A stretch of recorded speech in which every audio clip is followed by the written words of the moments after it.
This is Bloomberg Surveillance with Tom Keene and Paul Sweeney. Why are we upset if we're creating jobs? Inflation's still a thing out there for the everyday consumer. With Lisa Mateo on markets. The economic calendar jam-packed today. And Michael Barr with news. Tensions between the U.S. and China have heated up even more. The best in economics, finance, investment, and international relations. This is Bloomberg Surveillance on Bloomberg Radio. All right, good Monday morning from the Bloomberg Interactive Broker Studio in New York City to our worldwide audience. We are streaming live on YouTube as well, so head over to that youtube.com thing and search Bloomberg Podcast, and that's where you'll find us. Tom Keene is out today. Damian Sassower, we grabbed him off the street. We went for the big left-hander out of the bullpen. Damian, where does Tom Keene go on his day off? I don't know. I mean, look, the bond market's closed, so, he's got nothing to do anymore. But, currencies are open, and currencies are telling you a little bit of something. We've come all the way back from some levels on Thursday of last week, so it's pretty unbelievable to see what the markets are now telling us, Paul. All right, we got the equity futures pointing to a higher open. Kristina Hooper, Chief Global Market Strategist at Invesco. We're going to start off strong with Kristina Hooper from Invesco. So we got a lot of smart people coming up here. We've also got Lori Calvasina.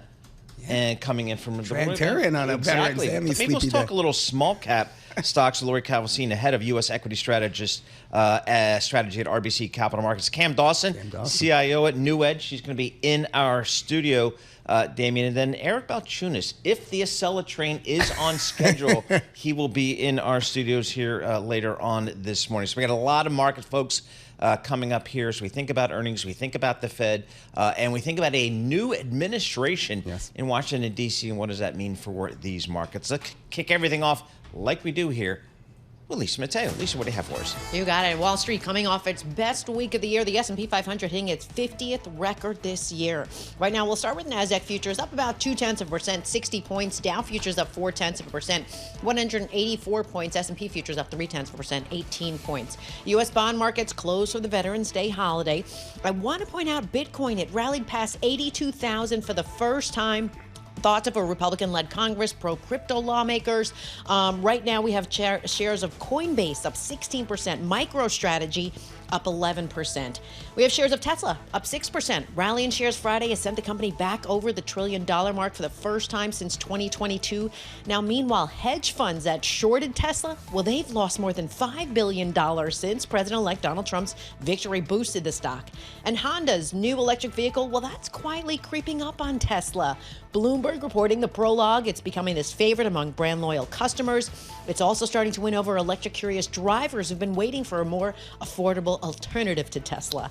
And finally, BYD closing in on Ford deliveries after beating Tesla on revenue. That is your Bloomberg Business Flash. Paul and Damian. All right, Lisa Mateo, thank you so much. We appreciate that. Damian Sassower doing his best to sit in for Tom Keene. I'm Paul Sweeney. We're live here in our Bloomberg Interactive Broker Studio, streaming live on YouTube as well. Veterans Day. Veterans Day. Big thing. Julio Feliu.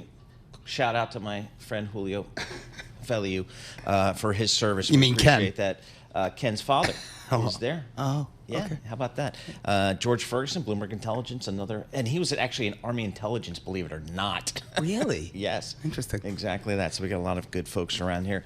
What are you looking at there, Damian? I'm looking at the election effect, Paul. Look, the reality is this. If you look out to the end of 2026, you're looking at where the terminal rate in the U.S. is going to wind up. There is a lot of ambiguity about it. I think we're looking at something like 350, 354 by December of 2026 if you look at what Fed futures are pricing in. But, who knows how we get there? And I think that's what we need somebody like Kristina Hooper to tell us about, because quite honestly, if I look at what the impact of inflation, of the Trump win is on inflation and growth, I would actually think that the Fed might actually pause in December, but it looks like there are more cuts to come. Should we bring her in? Let's bring her in. Let's bring her in. Let's do it. Kristina Hooper, Chief Global Market Strategist from Invesco. Thank you for joining us here this morning. Talk to us about the Fed. Talk to us about what happens in a Trump world.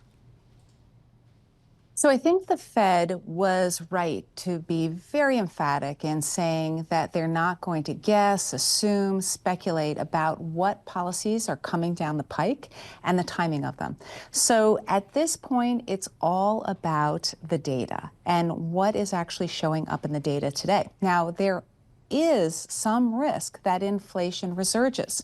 And that has absolutely nothing to do with who is sitting in the White House. And so I think the Fed needs to be super careful. And so I think the Fed is not necessarily going to cut in December. It is not a fait accompli. It's going to be really dictated by what we see released in the next weeks before the meeting. I do think there's probably some caution in terms of worrying a bit about what could happen if we see a lot of Trump policies come to fruition in terms of stimulating growth and higher inflation. But at this point, the Fed is not going to act on it. And I don't think it will until it shows up in the data or it's reliable enough in terms of the scope and the timing that they can add it to their economic projections. Kristina, I was listening to Bruce Kasman over the weekend. He and Joe Lupton, the At Any Rate podcast at JP Morgan, we know who they are. You know, they're talking about revising up growth expectations in the U.S., revising them down in the Eurozone and China. Do you agree with that? And what is the impact on inflation from that? Well, I don't think that that's wrong. I don't know if it's going to be as dramatic as we assume. I certainly think that U.S. growth is going to be stronger. It has been stronger. So this would just be a continuation of a trend that we've seen. And it might get some kind of boost from Trump policies. Again, we just don't know the scope. We don't know the timing. We don't know what policies they'll focus on first. I do think that the Eurozone could face some headwinds, but I do think that we're going to be seeing a reacceleration in growth there as well. It's just not going to be as strong as in the United States. So I don't think it's as dramatic a situation. I don't think there's going to be that significant a change from what we anticipated months before the election. Well, Kristina, here's the disconnect for me. Like, I agree with you. It's going to take time for fiscal stimulus to come through. It's going to take time, quite frankly, for the tariffs to come through, right? Because he's going to use that as a negotiating tool. And by he, I mean, President-elect Donald Trump. But, sentiment is, not to be, played with, not to be trifled with, if you follow me here. I mean, sentiment can start pricing this into markets far more quickly, far more, rapidly than we otherwise expect. I mean, what's the potential for that to happen between now and the end of this year? Oh, I certainly think there's the potential for that to happen. We're already seeing a very visceral reaction in markets. But I just want to draw the distinction between what happens in markets and what happens in the economy. We could see very well markets discount strong economy in 2025. And I'm not going to argue with that. I do think we're going to see a reacceleration in the U.S.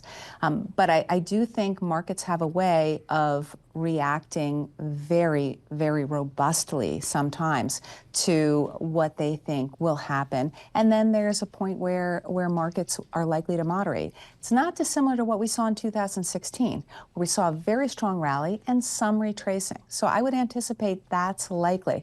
But I certainly think we're going to see the exuberance in markets in a more distinct way than we will see show up in economic growth. Now, that's not to discount that psychology plays a role, that when sentiment is better on the part of consumers, on the part of businesses, they spend more. And I also think we're just going to get a bump from having election certainty. The biggest risk that was before going into the election was that we'd get some kind of challenge, we'd have prolonged uncertainty. That's behind us. And so now all those spending plans and hiring plans that had been held in abeyance by companies and all those spending plans that had been held in abeyance by consumers, that can start again. All right, Kristina, Chief Global Market Strategist for Invesco. Where do you go globally here, knowing what we know? So we certainly know that policies are going to be supportive for the U.S. economy, but that doesn't necessarily mean that that economies outside the U.S. are left out. Yes, we might see some headwinds in the shorter term, but I do think, as I mentioned, the European economy as well as the U.K. economy will reaccelerate next year. I think we could see a scenario where, especially if we work out the tariff issues quickly, where we see a global economy that reaccelerates. And so that means investors need to be thinking broadly. It's not just about U.S. equities, especially because valuations are so high. So within the U.S., I would add to exposure to small and mid caps because I think those will benefit very much from the environment, from Fed easing as well as Trump policies. And then, of course, looking globally, I think there's a lot of opportunity in lower valuation places, UK equities, emerging markets equities. So I think we need to be focused not just on growth, but on valuations, and that leads to diversification. Emerging market equities. That is music to my ears. Oh, no. No. I'm kidding. But I would love to ask you. I mean, obviously, we can't ignore what's going on in currencies here. And we've come a long way in a very short period of time. Initially, we saw MEX, we saw the China yuan, we saw the Korean won, all depreciate on the back of the Trump victory. And then, came all the way back almost, right? In the case of the Mexican peso, it actually appreciated for a bit there. And then Friday, we kind of melted down, and we continue to be melting down here. Kristina, talk to us a little bit about what the dollar, what is it telling you here? So what I think it's telling us is that there's a lot more to the currency picture than who is sitting in the White House. In fact, more is dictated by Fed policy. And so I think we have to recognize that the U.S. dollar is likely to weaken, but it's going to have different relationships with different major currencies. And it's going to ease more relative to some currencies than others. And that will play out over time as we see what other central banks are doing as well, in addition to the growth picture. I think it's really important to recognize that a strong U.S. economy doesn't mean that other economies necessarily suffer. So we have to just watch this play out. But to me, what it's telling us is that this is not just who's sitting in the White House. All right, Kristina, thank you so much for joining us. Kristina Hooper, she is Chief Global Market Strategist for Invesco, giving us her thoughts on these markets. We've got, obviously, changes in Washington, D.C. We've got earnings. We're just finishing up here. And we've got a Fed that's been cutting rates. But the question is, can they do the skip? I'm not sure what a skip is. A pause, maybe. So we'll have to see how that all plays out here. Equity futures looking higher here. S&P up 0.3%, as is NASDAQ as well. With our news in New York City, here's John Tucker.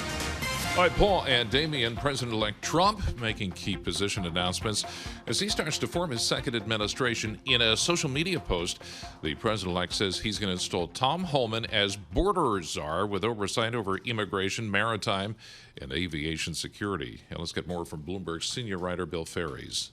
Tom Homan used to run the Immigration and Customs Enforcement Agency. He was really the guy partly responsible for this family separation policy that defined Trump's policy at the U.S.-Mexico border. He will be some kind of a border czar, which means he won't have to face Senate confirmation and can try to run things right out of the White House next to the president.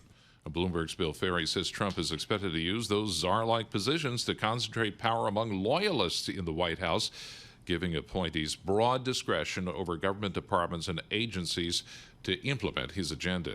And Republicans edging closer to winning control of the House and pulling off a clean sweep with 218 seats needed to keep their majority. The AP has called 213 races for the GOP, 203 for the Democrats. The latest is Arizona's 1st district. The Republican incumbent David Schweikart held on against Democrat Amish Shah with 52% of the vote to 48%. 19 races are still in play. And Global News, 24 hours a day, and whenever you want it with Bloomberg News Now. I'm John Tucker, and this is Bloomberg. Damian and Paul. How about that, John Tucker? We got Damian Sassower in the city. I love the way John Tucker says my name. It's just like melts off his mouth. Exactly. I love it. There might be a little snark there. I'm not sure. Maybe. I didn't detect that much snow, just a minimal amount. Exactly. All right, looking at the futures here, we got some green on the screen here. S&P up 20 points. The Dow up 200 points. That's about 0.4%. So we got a little bit of a lift here in pre-market trading. We're going to have more coming up for you. This is Bloomberg. Good morning.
Markets, headlines, and breaking news 24 hours a day on Bloomberg Radio, Bloomberg Television, and the Bloomberg Business app. This is a Bloomberg Business Flash.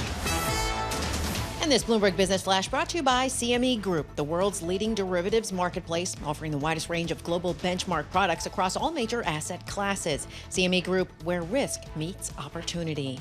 All right, we've got futures advancing. Donald Trump's victory in the U.S. presidential race continues to boost equities. Side note here, shares of Trump Media Technology up 9%. Let's get to futures. NASDAQ futures up 0.3%, 67 points. Dow futures up 0.4%, 194 points. S&P futures up 0.3%, or 30 points. The bond market closed for the holiday. We'll move over to commodities. Oil extending its biggest drop almost 2 weeks. That's due to a soft outlook in top importer China. Right now, Brent crude down nearly 1.5%, $72 a barrel. We have WTI crude $69 a barrel. Over to spot gold lower at $2,660 an ounce. Few companies making news. It's Amazon. Reuters reporting the company's developing smart glasses for its delivery drivers to help guide them to, around, and within buildings. Sources say it's going to shave seconds off of delivery times. And then we have shares of Burberry on the rise, up 4% after another report said that Montclair, the maker of those pricey puffy coats, is set to take it over. And as far as earnings this week, we'll feature reports from Home Depot, Live Nation, and Spotify. There you go. That's today, later on after the close. For on-demand news 24 hours a day, subscribe to Bloomberg News Now, wherever you get your podcasts. I'm Lisa Mateo. That is your Bloomberg Business Flash. Paul and Damian. All right, Lisa Mateo, thank you so much. We appreciate that. Damian Sassower sitting in for Tom Keene. Hi there. Doing the best chance he can. I'm Paul Sweeney. We're live here in our Bloomberg Interactive Broker Studio. We're streaming live on YouTube as well. So search youtube.com and search Bloomberg Podcast, and that's where you'll find us. Linda Dissel joins us here. She's just senior equity strategist for Federated Hermes. Linda, what changed for you, if anything, last week with the elections and the significant gains by the Republican Party across all halls of government? What changed for your equity outlook, if anything? Oh, well, we went into the election thinking that it was going to be very tight. And when it became something that looked more like a landslide, it caught a lot of investors off guard. For us, we've been bullish that we wouldn't have a recession next year and that earnings would be strong. But now there's a pro-growth president coming in with kind of a mandate, and that was a surprise to us and to many others. And that has a lot to do with why the market has been trending up and dramatically here lately. And there's an excellent chance now of a melt up into year end. So we were surprised we didn't get the correction before the election. We thought maybe we'd get a correction after the election while they were fighting out who really the president was. And now when are we ever going to get the correction that we really need? Well, Linda, I'm just a lowly fixed income guy on Veterans Day, and my bond market's closed. So I'm just going to tell you some of the headlines that I read about your equity market over the weekend. Stay max bullish equities, just the beginning for RTY. Talk to us about the reflation trade in equities. Does Russell still have it in him? Oh, gosh, yes. In fact, if you're trying to figure out what part of the market has not been picked over or even totally picked over, small caps have been so far behind the large caps, hadn't been this far behind. And I'm talking about the profitable ones since before the tech bubble burst. So there's a lot of upside left in that area. And they were like, I don't know, 17 times multiple when the market multiple was much, much higher, maybe almost 10 multiples higher. There's a long ways to go there. So it's pretty easy to be bullish still on the small cap arena. And we're not even, I think the last number I saw, we're at 16.7 times on a PE for small caps. We're nowhere near the high. I think it was back in maybe 17 or actually 2018, it was almost 20 times multiple. Still a lot of runway there for the small caps. Taking a step back, Linda, I just wonder, are we more early or late cycle in the equity market here? That's a funny one. We haven't figured out what cycle we're in or what part of the cycle we're in since we fell into this COVID situation. We should be at the back end of a cycle, but we're still spending off an unprecedented amount of stimulus money out there that keeps things going. And and if you continue to see the Fed bringing down interest rates, only you can believe that they're doing it, not because we're going into recession, but because inflation was too high. That's why they did it. It's come down very nicely and apace. And if you believe all that, we have missed the recession this time, and we're more like early to mid cycle. You're bidding up the cyclicals that you would bid up early cycle, even if the discretionaries are picked over. And now finally, financials have gotten a serious bid mid cycle. Exactly. Linda, what do you make of the earnings cycle? We're just kind of wrapping up these days. Is it enough to support these markets?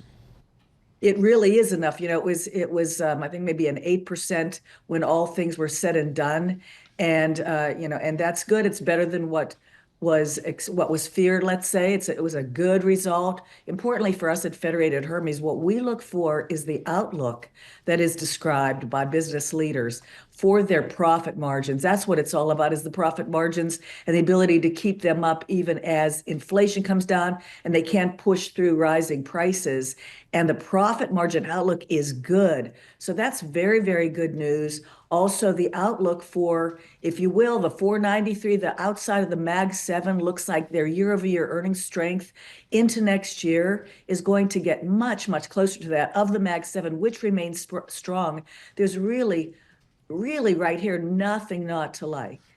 We just had Kristina Hooper of Invesco on, and she was talking about emerging market equities, and I'm curious what your thoughts are there. Just simply put, if a Trump presidency means it's going to reignite inflation globally with these tariffs and what have you, is that necessarily a good thing for emerging markets? Well, it's a question of the offset between increasing tariffs and what that might do for an economy, and then our interest rates rising, and we have a very seriously strong dollar and the weakening of the dollar.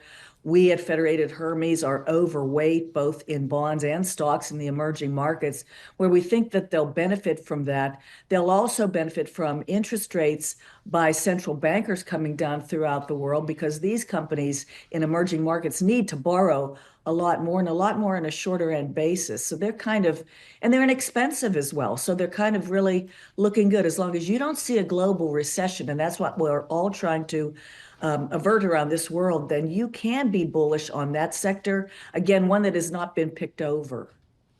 We have inflation coming in on or later this week. It's a big print. It's one of the two we're going to get before the December meeting at the Fed. And I'm just reading your report here, and you said the price of a potato chip, yes, it's stabilized, but at a price level that's 50% higher than pre-COVID. Talk to us about the impact of higher prices on the U.S. Economy and, more broadly speaking, the global economy. Yeah. 50%. I always say that when I tell people. I love that chart, because who doesn't like a potato chip? And what it reminds us is probably the absolutely real reason why Trump won was because, and why all around the world, in companies like the United Kingdom and in France, Japan, India, South Africa, these countries have seen their incumbents hurt really, really bad. Because if you are the leader of a country that is suffering inflation, your administration is going to get blamed for it. And if you say, but the rate has come down, those have to go buy groceries. It's one word, groceries. I have to go buy groceries. Why won't these prices come down? You said inflation was coming down. Well, that is not the same thing. And if you were not around 40 years ago, which I was, to see a terrible inflationary environment, prices don't go down, they stabilize. And that was a sticker shock that we've got to get used to here. Linda, 30 seconds left. What's the sector that screens well for you guys at Federated Hermes these days?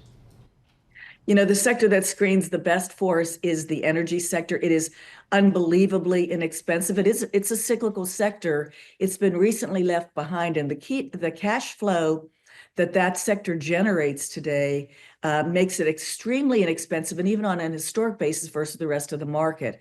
If you can get past potential worries about capital expenditures that may have to rise over there, you've got an exceedingly cheap sector of the market. And if you want to go defensive, I want to make a shout out to the defensive sector with dividends. Nobody still cares for them. People are looking over there for the inexpensive healthcare areas. Two really cool sectors. All right, Linda, thank you so much. We appreciate it. As always, Linda Dissel, Senior Equity Strategist at Federated Hermes. Looking at oil, Damian, WTI crude oil, we're now back below $70 per barrel. Drill, baby, drill. That's all I can say to that. But look, what's interesting is if you just look at price action, from a strategy perspective, low vol obviously in equities has done well, but quality has bounced back. So if you have like a long short equity quality overlay, you've done pretty well in the last few days. S&P futures up 21 points. That's 0.3%. Same for NASDAQ, up about 0.3%. 10-year Treasury. The bonds are not trading. Why are we at work? Why are the equity folks at work in the bond market? They're smart people. The folks in the fixed income are a little bit smarter than us. This is Bloomberg.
Markets, headlines, and breaking news 24 hours a day on Bloomberg Radio, Bloomberg Television, and the Bloomberg Business app. This is a Bloomberg Business Flash.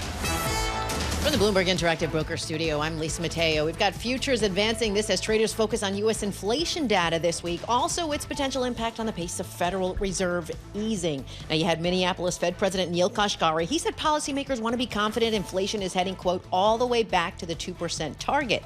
He also said a strong economy could lead the Fed to cut rates less than previously expected.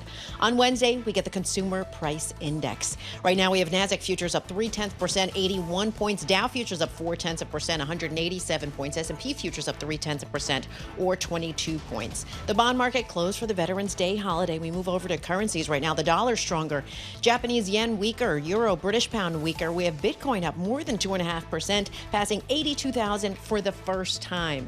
Shares of Nvidia up 0.5%, but the money manager who's been called by the UK press as Britain's Warren Buffett, he's saying he's skeptical about the run. Terry Smith said the hype is overblown. And then you have TSMC. They were told by the U.S. to halt shipments of some advanced chips to China starting today. That's according to Reuters. That's a Bloomberg Business Flash. Paul and Damian. All right, Lisa Mateo, thank you so much. We appreciate that. Damian Sassower sitting in for Tom Keene. I'm Paul Sweeney. We're live here in our Bloomberg Interactive Broker Studio. We're streaming live on YouTube as well. So head over to youtube.com, search Bloomberg Podcast. ECO, the economic calendar. We got some inflation data coming up this month. Right? Some Fed speak also. Wednesday, we got CPI. Thursday, PPI. And then Friday, one of my faves, retail sales. Tell me how the consumer's doing. So we got a lot of economic data here. Let's talk to an economist. Jennifer Lee, Senior Economist and Managing Director at BMO Capital Markets. For those of us that have been in the business for a long time, that's Bank of Montreal, BMO. Jennifer, thanks so much for joining us here. What do you think we're going to hear on the inflation front this week when it comes to CPI and PPI? Well, good morning, and thank you very much for having me on. So, this is sort of going to be one of those, I think, run-of-the-mill sort of inflation reports. We're looking for a little bit of an uptick of about 0.2 for the headline and 0.3 for the core. But I think for the core measure is what we're going to be focusing on, and it's still going to be firmly over 3%, which is still showing that it's still potentially very sticky, or a little bit sticky at least. And it's just another reminder for the Fed that its job is not finished, and it's going to have to continue to cut rates because you don't have to be at such a restrictive level at this point. But we are still looking for a number of rate cuts to come. But we've actually trimmed it by one move. Just because we don't know what's going to happen with all this new stimulus that's coming down starting in the new year. So we're looking for another maybe 4 rate cuts starting in for 2025 alone. Jennifer, not a lot of people saw the red sweep coming. I'm curious, in the wake of Trump's win, are you reevaluating your growth estimates for the U.S., Europe, and Asia writ large? So yes, I mean, I think we were almost everybody was expecting a Trump win, but not a sweep as what we are probably looking at right now. But we actually had been already bumping up our Fed or our growth forecast for the U.S. in particular. Just a few weeks before that already, with the latest retail sales report last month, we bumped it up by 0.2, and we did it again recently just because of the win. So now we've got, oops, just dropped my pen there. So we've got about 2.2% next year, which is up from about 2.1, I think, what we had previously. So just bumping it up a little bit. We're looking for probably some near-term bump up in growth, just from better confidence, stronger confidence on the consumer front, on the business front for sure. And some of these tax cuts probably won't start kicking in until the latter half of 2025, but probably start seeing things filtering in throughout the year. Now, for Europe and for Asia, China, we're a little bit more hesitant. We haven't touched our growth forecast. We're still looking at something under 5%. Rounding, you can still say it's about 5% still, so it's about growth target. It's around the growth target, the official growth target. But they're really struggling already, with the property sector still in a deep slump. And now with these impending tariffs coming next year, they're in for, I think, another tough run. So we're probably going to have to see more fiscal stimulus coming from the Chinese officials. And with Europe, they're still struggling as well, politically as well. It's hard to get any policies through right now, for sure. And Germany is the ones that's taking the biggest hit right now. So we're not looking for a recession, an outright recession, but I think it's very, very close at this point.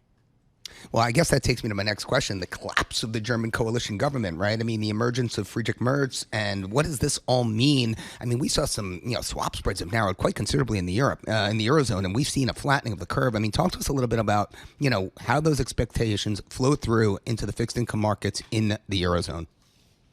So Germany has been taking the biggest hit out of all of the big euro area economies, just given that its reliance on manufacturing. It's still heavy reliance on combustion fueled, cars, and its slow transition to EVs. So it's been basically buying a lot of the inputs, I guess, from China. And now with trade tariffs or trade wars between Germany and the rest of Europe against China, that's not helping Germany's case at all. And now, as you pointed out, with the collapse of the government, we're probably looking at another election coming up early in the new year. And who is going to take the reins? That's another question. We've got the Green Party's Habeck, who's trying to lead the way there, but he doesn't have a very huge popular stand right now either. So it's going to be tough to see who is going to take over, given that a lot of the parties right now don't have exactly a huge showing. So this is why we have this coalition government stepping in. And again, now we have to look at the fiscal side. They need to spend money, but they've got this debt break, this rule of the debt break. And somebody has to give in and say that we have to actually loosen up that rule a little bit in order to spend a little bit of money to help the German economy move forward. So this is going to be a very rough year, I think, and it's going to have to be a lot of soul searching amongst those in the government to figure out what they want to do. Jennifer, we're going to get retail sales at the end of this week. What's your view of the U.S. consumer here? I am still going to say, despite how the vote fell out, I still think that the U.S. consumer is in decent shape. It all goes back to the job market being still quite strong, just over 4% jobless rate, 4.1% jobless rate. Wages are still rising at a steady pace, 0.4%, 0.5%. We're talking about just broadly speaking, wages and salaries. And that's certainly helping the U.S. consumer stay on a strong footing. And we already saw a number of months now of stronger retail sales, stronger consumer spending on the PCE front as well. So that, I think, is encouraging news. Now, we're not going to expect every single month to be higher and higher and higher, but certainly I think the overall trend is showing that we're still in pretty good shape, and this is what's going to also help the U.S. economy. And we already were saying this before the election took place. And now with potential tax cuts coming down starting next year, this is going to help put the U.S. consumer in an even better position, especially with the U.S. equity markets rallying, as we have seen over the last week. Yeah, we do see that U.S. retail sales print. We also see some activity data out of China as well as Japan GDP on Friday. Talk to us a little bit about Asia, some of the things you're seeing out there. So China, again, the struggles that it's facing with weak consumer demand, and everything comes back to the property market, given that for household balance sheets, your house is worth it takes up the largest share of the balance sheet. So when you see the value of it declining on a month after month basis, it sort of hits consumer confidence. No one's out there buying a lot or traveling that much. So that's where the Chinese government still has to deal with the consumer and the consumer health, which is a complete opposite of what we're seeing in the U.S.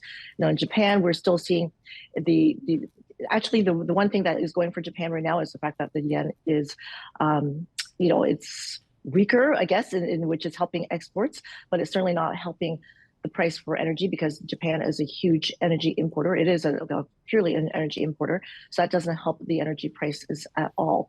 So, but the thing is, we're still seeing stronger production, broadly speaking, on the auto front, even though there have some struggles with some scandals on certification basis. But we're still looking for Japanese growth, but still also very soft, I guess, just sub 1% growth, I think, for this year that we have. Jen, you're up there in Toronto. Give us a sense of the Canadian economy. How are things up there for you guys these days?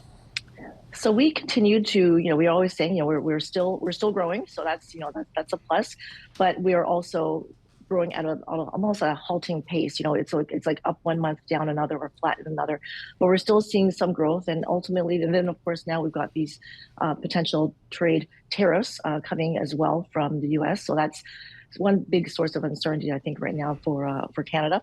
Our consumers are still dealing with high rates, which is why, and the housing market is still suffering as well. Although we are starting to see a bottom, and it's certainly helping that the Bank of Canada has cut rates a total of 125 basis points so far this cycle, which is one of the most aggressive moves out of all the major central banks. Sweden just caught up with us with their latest move, so they're also at 125 basis points worth of rate cuts so far. So that is certainly helping. But again, as long as the U.S. economy continues to be strong, that's what ultimately matters most for the Canadian economy, is that strong U.S. economy means potentially a stronger Canadian economy as well. Well, Jennifer, when I think of the Canadian economy, I think of a small, open economy with a high beta of the global manufacturing sort of cycle, and when I think of Europe, I think of a similar country like Sweden, right? So talk to us a little bit about these kind of, economies and how they should fare in an environment where, my goodness, the threat of tariffs looms large. I mean, what happens next for the Canadian dollar, for Stokie, for some of these other ones? I think of Kiwi. What are your thoughts? So especially with the Canadian dollar, this is, we've already been taking a big hit. We're almost at about, we're just under 140 right now. So the issue right now is that the Bank of Canada is cutting rates so quickly, at a much more quicker but faster pace than the Fed. And now the Fed potentially, again, like I said, we took away one of our Fed rate cuts for next year, just on the back of potential higher inflation. So we have a more aggressive Bank of Canada, less aggressive Federal Reserve. So that's going to be another weight on our Canadian dollar. And I think that's sort of like the basis for all the other major currencies that we're seeing around the world right now, because ultimately, it's going to be how the U.S. economy fares relative to everyone else. So if everyone else is weakening, you're going to see weaker currencies versus the greenback itself. So this is one of the harder parts. And then, of course, it's going to be inflationary as well. Right. So it's almost like a double-edged sword at that point. Jennifer, thank you so much for joining us. Always appreciate getting a few minutes of your time. Jennifer Lee, she's a senior economist and a managing director at BMO Capital Markets with our news in New York City. Here's John Tucker. All right, Paul and Damian, President-elect Trump moving quickly to fill in key positions for his second term. He's already tapped someone from his first administration to lead his efforts at the border. Let's get more in this report from Bloomberg's Gina Cervetti. The president-elect says he'll name Tom Homan to be his border czar. Homan is a former acting head of U.S. Immigration and Customs Enforcement. In Trump's first term, he became the public face of the president's zero-tolerance approach to immigration, which included separating thousands of undocumented children from family members. But Homan recently told CBS News Trump's plans for a mass deportation in his second term won't mean a mass sweep of neighborhoods. Homan also took part in the Heritage Foundation's Project 2025. Trump tried to distance himself from that project during his campaign. Gina Cervetti, Bloomberg Radio. And Donald Trump also turning to a key member of leadership in Congress to be his next UN ambassador. The president-elect telling the New York Post he's naming New York Congresswoman Elise Stefanik to the position. More on that from Bloomberg senior editor Bill Ferries. Stefanik has been a real loyalist over the past couple of years for Trump. She was one of the first members of Congress to endorse him running for a third term, and she was one of the Congress members who voted against his impeachment. So someone who's been a very vocal supporter of him. Bloomberg's Bill Ferry says Stefanik is currently the fourth-ranking Republican in the House. And President Trump also appears to be moving quickly on foreign policy. According to the Washington Post, the president-elect speaking with Russian President Vladimir Putin last Thursday, and Trump reportedly urged the Russian leader not to escalate the war in Ukraine and hinted at follow-up conversations on resolving the war soon. And Republicans getting closer to holding onto the majority in the House. Right now they have 213 seats to the Democrats, 203.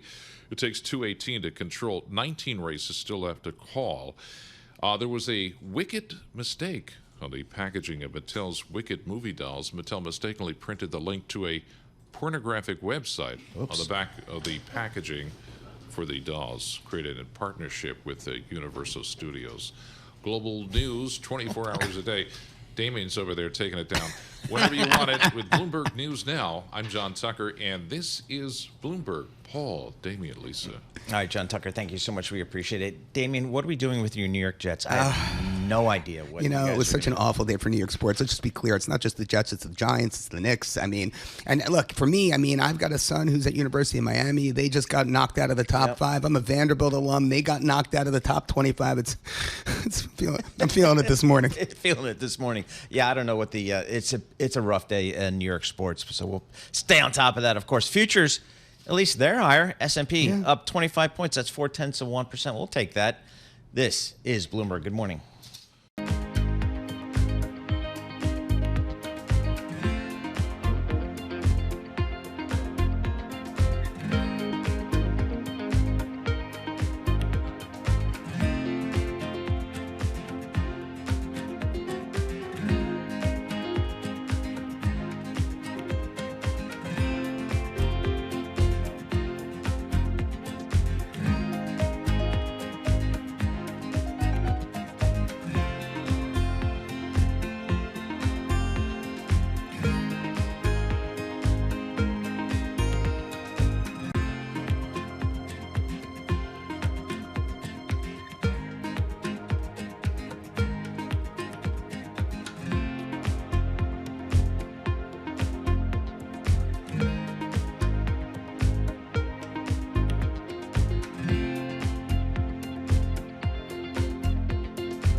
Markets, headlines, and breaking news 24 hours a day on Bloomberg Radio, Bloomberg Television, and the Bloomberg Business app. This is a Bloomberg Business Flash.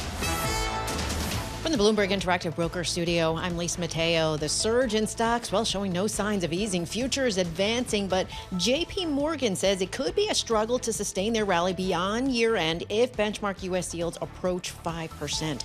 Let's get to NASDAQ futures up 0.4%, 97 points. Dow futures up 0.4%, 202 points. We have S&P futures up 0.4%, 26 points. The bond market closed for the holiday. We move over to tech, where shares of Palantir, they're up more than 3%, and that's after a big AI move. Cisco Systems shares up 1.5% on an analyst upgrade from JP Morgan. And finally, to the auto industry. If you're shopping around for a used vehicle, you could be in luck. Carvana's CEO, it's telling the Associated Press that price declines, interest rate cuts should make used vehicles a little bit more affordable. That is your Bloomberg Business Flash. Paul and Damian. All right, Lisa Mateo, thank you so much. We appreciate that. Damian Sassower sitting in for Tom Keene. I'm Paul Sweeney. We're live here on our Bloomberg Interactive Brokers Studio, streaming live on YouTube as well. Damian, What is the currency trade in your world these days? Well, I mean, look, it was a lot of people looking at Brazilian real because it's one of the few economies on the planet where, the forward market is pricing in rate hikes, not rate cuts, right? But now I think a lot of that goes out the door. I mean, I genuinely believe, with the Trump victory here, the impact on inflation, on growth, not just in the U.S., but abroad, I mean, it is going to have it's going to make central banks take pause, quite frankly. And I think that, it's not the time to receive in emerging market currencies just yet, but you've got to look at some of these. I mean, like Brazil has 200 basis points of tightening priced in between now and next year, Paul. I just don't see how they get there. Brazil, there you go. Now, a look at the front pages. What's making news around the world? Your daily roundup of today's headlines from major publications. All right, folks, your daily look at the front pages around the world is brought to you by Interactive Brokers Portfolio Analysts. Consolidate and analyze all your financial accounts in one powerful dashboard for free. Sign up for Portfolio Analyst at ibkr.com/free PA. Lisa Mateo, front pages in the newspapers. What's going on out there? All right. Have either of you ever taken a cruise to like Norway or like some of these cold Arctic like destinations? No, but No? I'm thinking about it. You are? I'm thinking about Okay. a cruise coming up in the fall. Okay, so here's the thing. Okay, travelers are paying. Well, I don't know if you're going to pay this, but $10,000 Whoa. for a 7-night stay on this luxury vessel. You see whales, walruses, polar bears, right? But climate change. This is from the Washington Post. They say it's starting to change things. The rapid ice melts. It sparked this polar cruise boom. Like more people going because it's opening up these easier paths for the boats to get in and around. It's extending the season, but at the same time, it's also melting the attractions that people want to see. So you have certain places where they may not be having these cruises for very long because a few decades from now, they might not be there. So that's a change that they're starting to see, but it's pretty pricey. I mean, I've never been on a cruise, to be honest with you. I mean, Lisa, I mean, talk to me about, that whole beauty of being on a cruise in a post-pandemic environment. And they still have the buffet special with an unlimited shrimp cocktail. I mean, that's just so healthy. I have not done one yet. I know. I've been meaning to, but I'm telling you, it's the Arctic is the way to go for a lot of these. That's what they're saying. But it's the experience. Charlie Pellet is our cruise person. Oh, He's our that's expert. right. Yes. You got to ask him if he's been on, he'll cruise on the Norway cruise. anywhere. Like he takes a cruise to go see the oil rigs in the northern Atlantic. Like there's 3 people on the cruise ship, and he's one of them. So anyway, that's our Charlie Pellet. What else you got? All right. So have you been to any of your kids' parents' weekend? Oh, I know you have a son. You have a son too that's in college. Well, now more parents are actually joining in on the festivities. We're talking Jell-O shots, beer pong, flip cup. No, They're thank taking part in my all the goodness. festivities. This is in the Journal. A lot more parents, they say they want to party. Their kids say that they're cool with it. They start drinking at 8:30 in the morning because, the football games start at noon. And the thing they do say they pass on is the cheap beer. So they bring their own mini bottles of Tito's in their little fanny packs. So they bring those along. That I can relate to, but I mean, put their own little, cocktails in their water flasks. But some parents, you have the flip side. Some parents are saying, no, it's not right. Like, you got to be a parent. So Miami didn't have Parents Weekend this weekend, but Tulane University did. And, shout out to Robin Hoberman, Little Kings Lane, Rybrook, New York. I got a picture of her on a mechanical bull this weekend. So let's just be clear, you're never too old to get on a mechanical bull in New Orleans. So, I mean, parents are getting into it. Parents Well, they're probably are like, really- hey, I'm paying a good amount of money. I'm going to go down and enjoy or this a lot of them are Parents' saying they want to relive the golden years. No, maybe no, thanks. You got to bring along the Tums. I'm saying if you're going on a trip like that. This is something right up your alley, Paul. So this is in Bloomberg Screen Time newsletter. Has a look inside Netflix's move into live programming. So we've been hearing more about it, right? The past couple of years, live cooking shows, tennis match, hot dog eating contest, comedy special, football games, wrestling, and in a few days you have that boxing match between Jake Paul, Mike Tyson. That's the big draw. But some people are saying it's weird because Netflix kind of created this streaming service as an alternative to live TV, but it's all about advertising. Like a lot of its customers pay more to avoid the ads, but with live programming, they can put the advertisers in front of all the customers. Right. That's, I mean, no matter sports what. is kind of, when you think about the ad dollars, shifting from traditional media broadcast networks, cable networks going to streaming, it's just a matter of time before these streaming services I mean, get into sports. This is right in your wheelhouse, Paul Sweeney. And I mean, for me, Netflix is just eating everyone else's lunch. And we have Walt Disney earnings coming in on Thursday. Yep. You know Walt Disney better than most. I mean, what do you expect out of that? I mean, it's... Yeah, I mean, Walt Disney Company's become basically a theme park company. That's, more than half of their operating profit.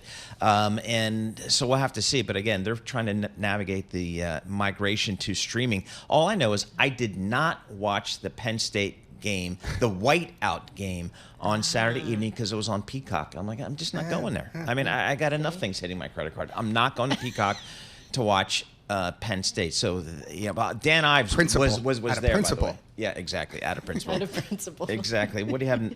All right. So we talked about, the parents living it up at colleges, drinking up. But now we have winemakers. This is on the flip side. They're going to the younger, health-conscious drinkers. So they're making more wines with less alcohol and fewer calories. You've seen the popularity, right? The hard seltzers really got it. But the Wall Street Journal is saying, okay, overall wine sales, they've declined for a third year in a row.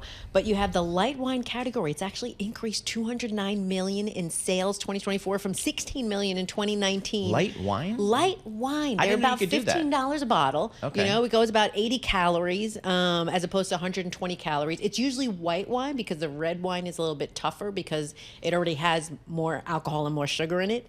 But they do it. They don't just add water. So they're not just diluting it. They're using this distillation process to remove a portion of the alcohol.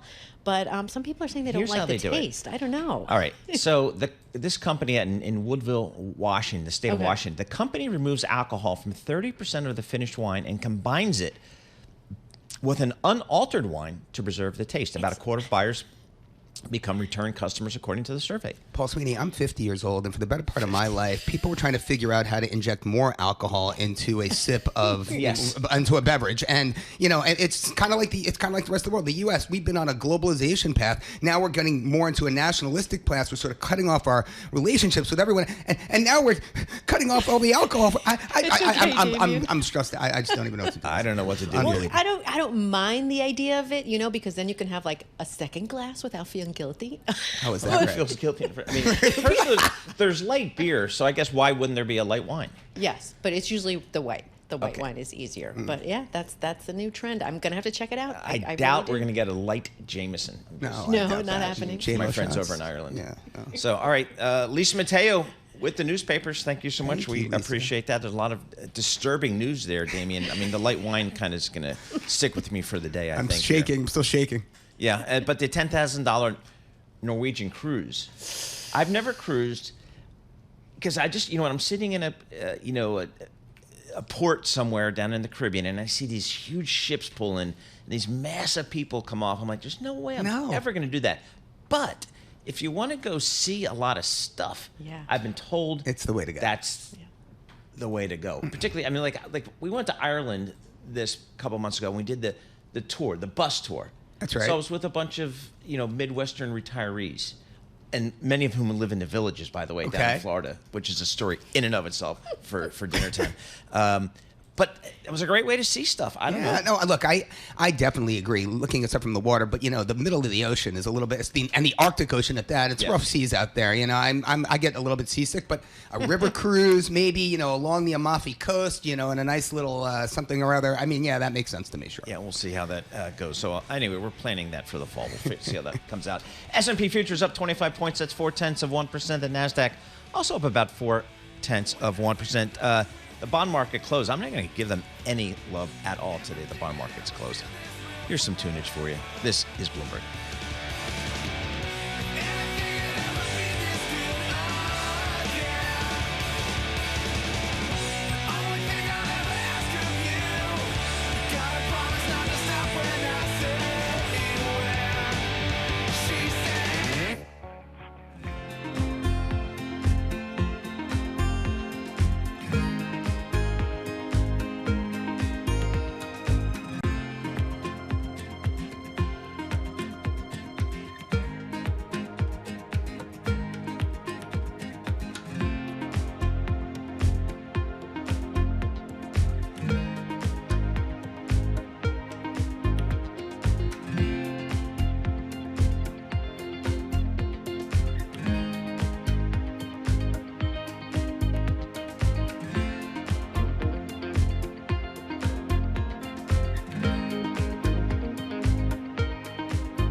This is Bloomberg Surveillance with Tom Keene and Paul Sweeney. Are these stocks under-owned by institutional Wall Street? A lot of these companies talking about generative AI. With Lisa Mateo on markets. Investors just worried about the ongoing sales slump in China. And Michael Barr with news. A ship traveling through the southern Red Sea has been attacked. The best in economics, finance, investment, and international relations. This is Bloomberg Surveillance on Bloomberg Radio.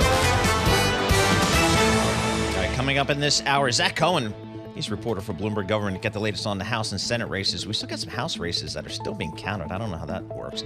Matt Miskin, co-chief investment strategist at John Hancock Investment Management, discusses warnings from the bond market. And then in studio for Ian, we got Nick Stadtmiller, head of product at Global Advisors. He discusses EM opportunities for you, Damian. So we're going to talk a little EM. Love it. So I'm just going to sign off to you. You can go do your whole EM discussion. Go up to the 6th floor, get some chips. Exactly. I'll get some chips. I'll get some.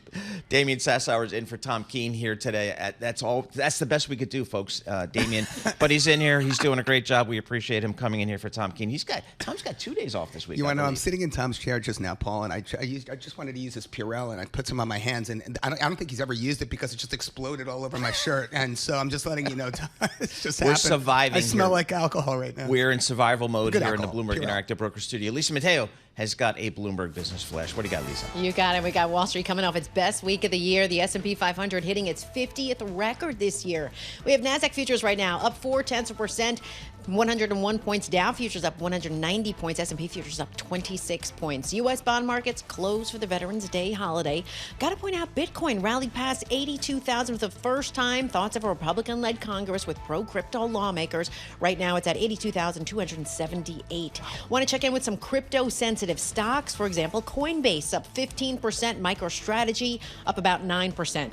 Then we have shares of Tesla up 7%. Elon Musk's electrical vehicle giant, well, it's reaping the benefits of the so-called Trump trade. A rally in shares on Friday. It sent the company back over the $1 trillion mark for the first time since 2022. And Honda's new electric vehicle, well, that's quietly creeping up on Tesla. Bloomberg reporting the Prologue. It's becoming this favorite among those brand loyal customers. It's also starting to win over electric curious customers who've been waiting for a more affordable alternative to Tesla. And BYD closing in on Ford deliveries after beating Tesla on revenue. That is your Bloomberg Business Flash. Paul and Damian. All right, Lisa Mateo, thank you so much. We appreciate that. Damian Sassower sitting in for Tom Keene. I'm Paul Sweeney. We're live here in our Bloomberg Interactive Broker Studio, streaming live on that YouTube thing out there on the internet. Bloomberg Surveillance today. It's brought to you by Cohen Resnick, Advisory, Assurance, Tax.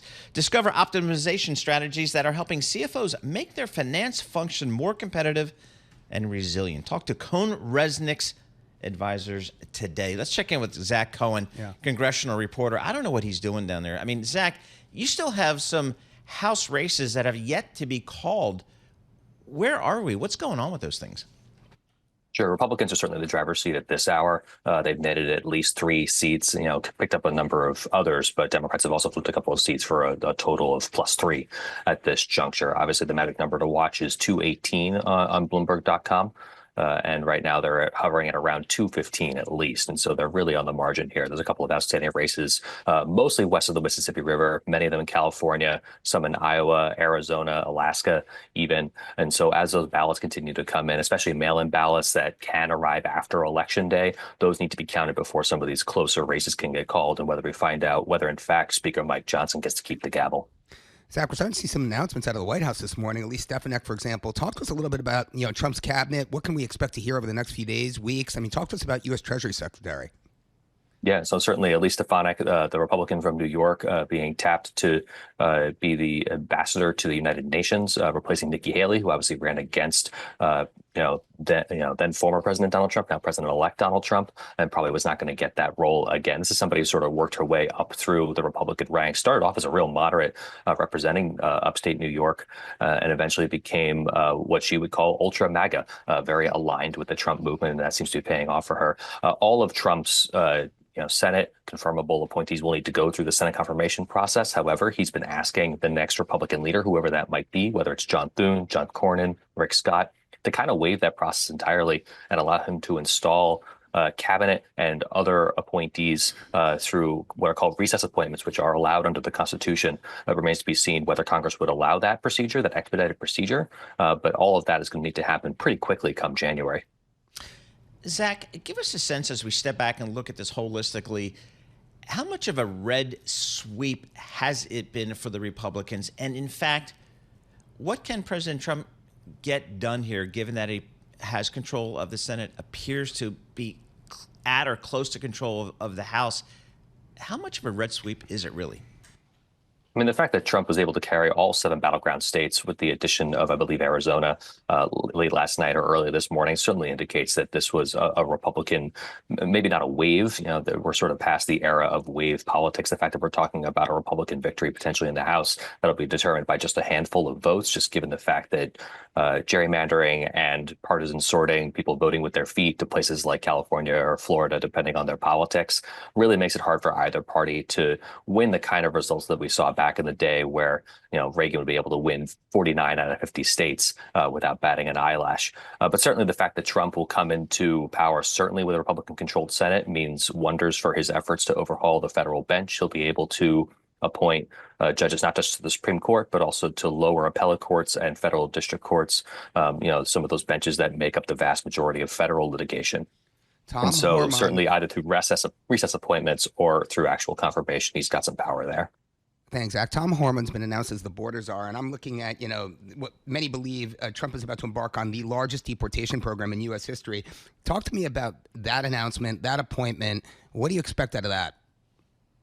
Certainly, I have to check if he was actually nominated to be Secretary of Homeland Security, which is subject to Senate confirmation, or if this is sort of a czar-like position where he's named, but with that, with sort of limited power to promulgate regulations that be able to do the kinds of things that Trump is talking about. Some of this can be done via executive order. I would expect, within the first couple of days, we see some of the return to Trump-era policies around remain in Mexico or catch and release, so to speak. But certainly, Homan and others are going to have some pretty vast power under existing statute to change current immigration law, whether a Republican-led Senate, even a potentially narrow one, if Dave McCormick doesn't hold on in Pennsylvania, that race has been called, but apparently is too close to call for some Democrats, then maybe we could see a confirmation fight if Susan Collins and Lisa Murkowski have some concerns about any of these picks. So that'll be worth watching as well. Zach, what's the to-do list for Congress right now? Certainly got to figure out government funding that expires in December, so we get another shutdown fight on our hands. If you've got Democrats who are hoping to lock in federal funding levels for at least the first 9 months of the next Trump administration, and there'll be probably some Republicans as well who'd want to go along with that, just to sort of clear the plate and allow Trump to come in, set budget levels, and come up for his own spending plan for the next couple of years. Although some Republicans certainly will want to hold off on that decision in order to give the incoming Trump administration the ability to set funding levels for the current fiscal year that started September 30th of this calendar year. We'll likely see a defense authorization bill, a military policy bill that passes every year and has for the last 60 some odd years. That's usually a pretty bipartisan affair. And certainly Democrats are going to want to confirm as many judges as possible to the federal bench while they have unilateral control of that process. There's a number of vacancies, not at the Supreme Court level, obviously, but for lower appellate levels and at the district courts that they could see done with a simple majority, even if Trump wants them to hold off on that. Zach, the U.S. fixed income market is closed today, but the bond market vigilantes are far from dead. Talk to us about Treasury Secretary Howard Lutnick. Is it going to be John Paulson, Glenn Youngkin, Scott Bessent? If you're a betting man, where do you place your bet? It entirely depends on not just obviously who Trump wants as his Treasury Secretary, to be the primary ambassador for the American economy overseas, as Janet Yellen has done, but certainly what the market will bear in the Senate. As I mentioned, senators are coming in, Republicans with 53 seats most likely, assuming this result in Pennsylvania holds, and having flipped seats in West Virginia, Montana, and Ohio. And so that gives them a pretty sizable majority to be able to confirm really whoever Trump wants in that job. And I could see somebody confirmed by January 20th. Remember, Congress comes in January 3rd, and that's the beginning of the new Congress. Then there's a number of days before the inauguration of the next president on January 20th. So it's not unusual for the Senate to start confirming nominees for a president-elect, so that way they can come in with their team in place. And I would imagine Treasury Secretary and other cabinet appointees would fit the bill on that one. Hey, Zach, thanks so much for joining us. Really appreciate it. Zach Cohen, he's a congressional reporter for a Bloomberg Government down in Washington, D.C. Again, we still have some House races where we still have some votes being counted. I don't know how that works. I think some technology would come into it at some point, and we would have these things in more real time. But there you go. So waiting on some races in California and some other states, as Zach was reporting. With our news in New York City, here's Michael. Here's John Tucker. Thanks. President Biden will host President-elect Donald Trump this week at the White House for their first post-election meeting. Let's get more in this report this morning from Bloomberg's Charlie Pellet. It sets in motion the transition of power that will be completed in January. The Oval Office meeting will come Wednesday morning at 11. Last week, Biden pledged to help ensure a peaceful transfer of power in January and called for healing divides in a politically polarized nation. In New York, Charlie Pellet, Bloomberg Radio. And President-elect Trump has named Tom Homan as his border czar. The former acting ICE director was the face of zero tolerance in the first Trump administration. Trump has also picked New York Congresswoman Elise Stefanik to be his UN ambassador. Well, Republicans are now 5 seats away from reclaiming their majority in the House and pulling off a clean Washington sweep. Arizona Republican Dave Schweikert's race is the latest to be called in the GOP's favor. The Kremlin denying a Washington Post report that Trump spoke with Vladimir Putin last week. The paper says the president-elect urged the Russian leader not to escalate the war in Ukraine in a call 2 days after the election results. FTX filed a lawsuit against Binance Holdings and its former chief executive. They are seeking to claw back almost $1.8 billion it alleges was fraudulently transferred by the now jailed founder Sam Bankman-Fried. The lawsuit is one of many filed by FTX against its former investors, affiliates, and clients in the Bankruptcy Court of Delaware. Other defendants include the former White House communications officer, Anthony Scaramucci.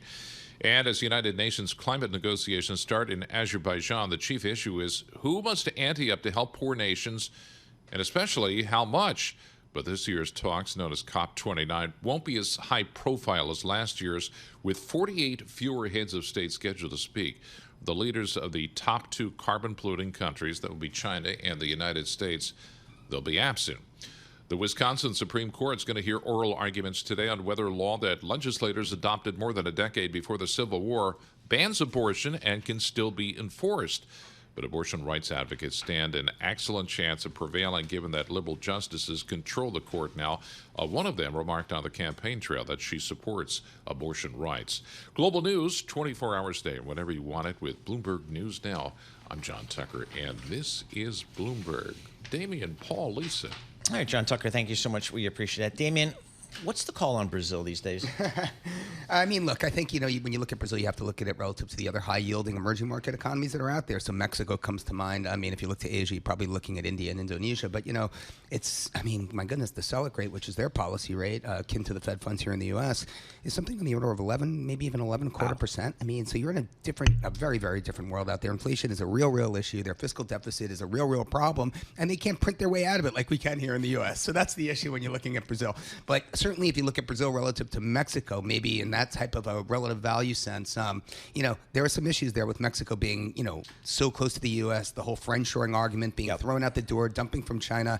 It could be some real risk for Claudia Sheinbaum and the folks down in Mexico. Very good. Interesting. Again, looking at the DXY index, we've got the dollar stronger yet again today. We're 105.5 for the DXY index. So some strength against some of the major currencies around the world. WTI crude oil below $69 per barrel. I'm calling that out for Alex Steele. I know she's listening. We'll have more coming up. This is Bloomberg.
Markets, headlines, and breaking news 24 hours a day on Bloomberg Radio, Bloomberg Television, and the Bloomberg Business app. This is a Bloomberg Business Flash. From the Bloomberg Interactive Broker Studio, I'm Lisa Mateo. We've got futures advancing as Donald Trump's victory in the U.S. presidential race continues to boost equities. On a side note, shares of Trump Media and Technology up about 8%. We have NASDAQ futures up 0.4%, 87 points. Dow futures up 194 points. S&P futures up 24 points. We have the bond market closed for the holiday today. We'll move over to commodities where oil extending its biggest drop in almost 2 weeks. That's due to a soft outlook in top importer China. Right now, we have Brent crude down nearly 2% at about $72 a barrel. WTI crude $68 a barrel. We have spot gold lower, $2,656 an ounce. Few companies making news. Cigna saying it will not pursue a combination with rival insurer Humana. We have Cigna shares up 8%, Humana down 6%. Reuters reporting Amazon developing smart eyeglasses for its delivery drivers to wear to guide them to, around, and within buildings. Sources say it'll shave seconds off of delivery times. And shares of Burberry, they're on the rise, up about 4% after another report that said Montclair, that's the maker of those pricey puffy coats, well, they are set to take it over. For on-demand news 24 hours a day, subscribe to Bloomberg News now, wherever you get your podcasts. I'm Lisa Mateo. That is a Bloomberg Business Flash. Paul and Damian. All right, Lisa Mateo, thank you so much. We appreciate that. Damian Sassower sitting in for Tom Keene. I'm Paul Sweeney. We're live here in our Bloomberg Interactive Broker Studio. We are streaming live on YouTube as well. So head over to youtube.com and search Bloomberg Podcast, and that's where you'll find us. All right, the election, it's in the rear view. I guess markets can focus on fundamentals, earnings, interest rates, economic growth, all that kind of stuff. Let's check in with somebody who does this stuff for a living. Matt Miskin, co-chief investment strategist at John Hancock Investment Management up there in Boston. Matt, as we kind of reset a little bit here post-election, what's your theme when you talk to your clients out there these days?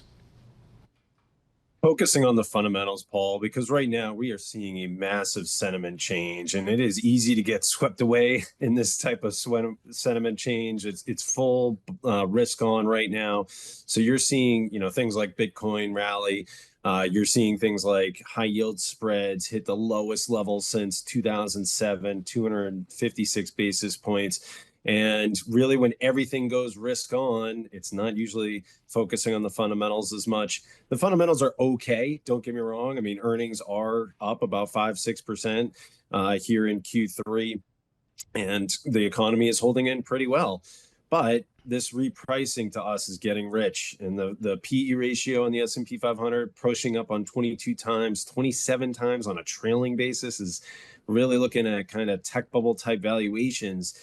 And it's going to be hard for fundamentals to come in and deliver, given how much good news is really priced into these markets. Well, let's put some color around those fundamentals, Matt. Talk to us about your growth expectations, not just for the U.S., but for the Eurozone and Asia on the heels of a red sweep here.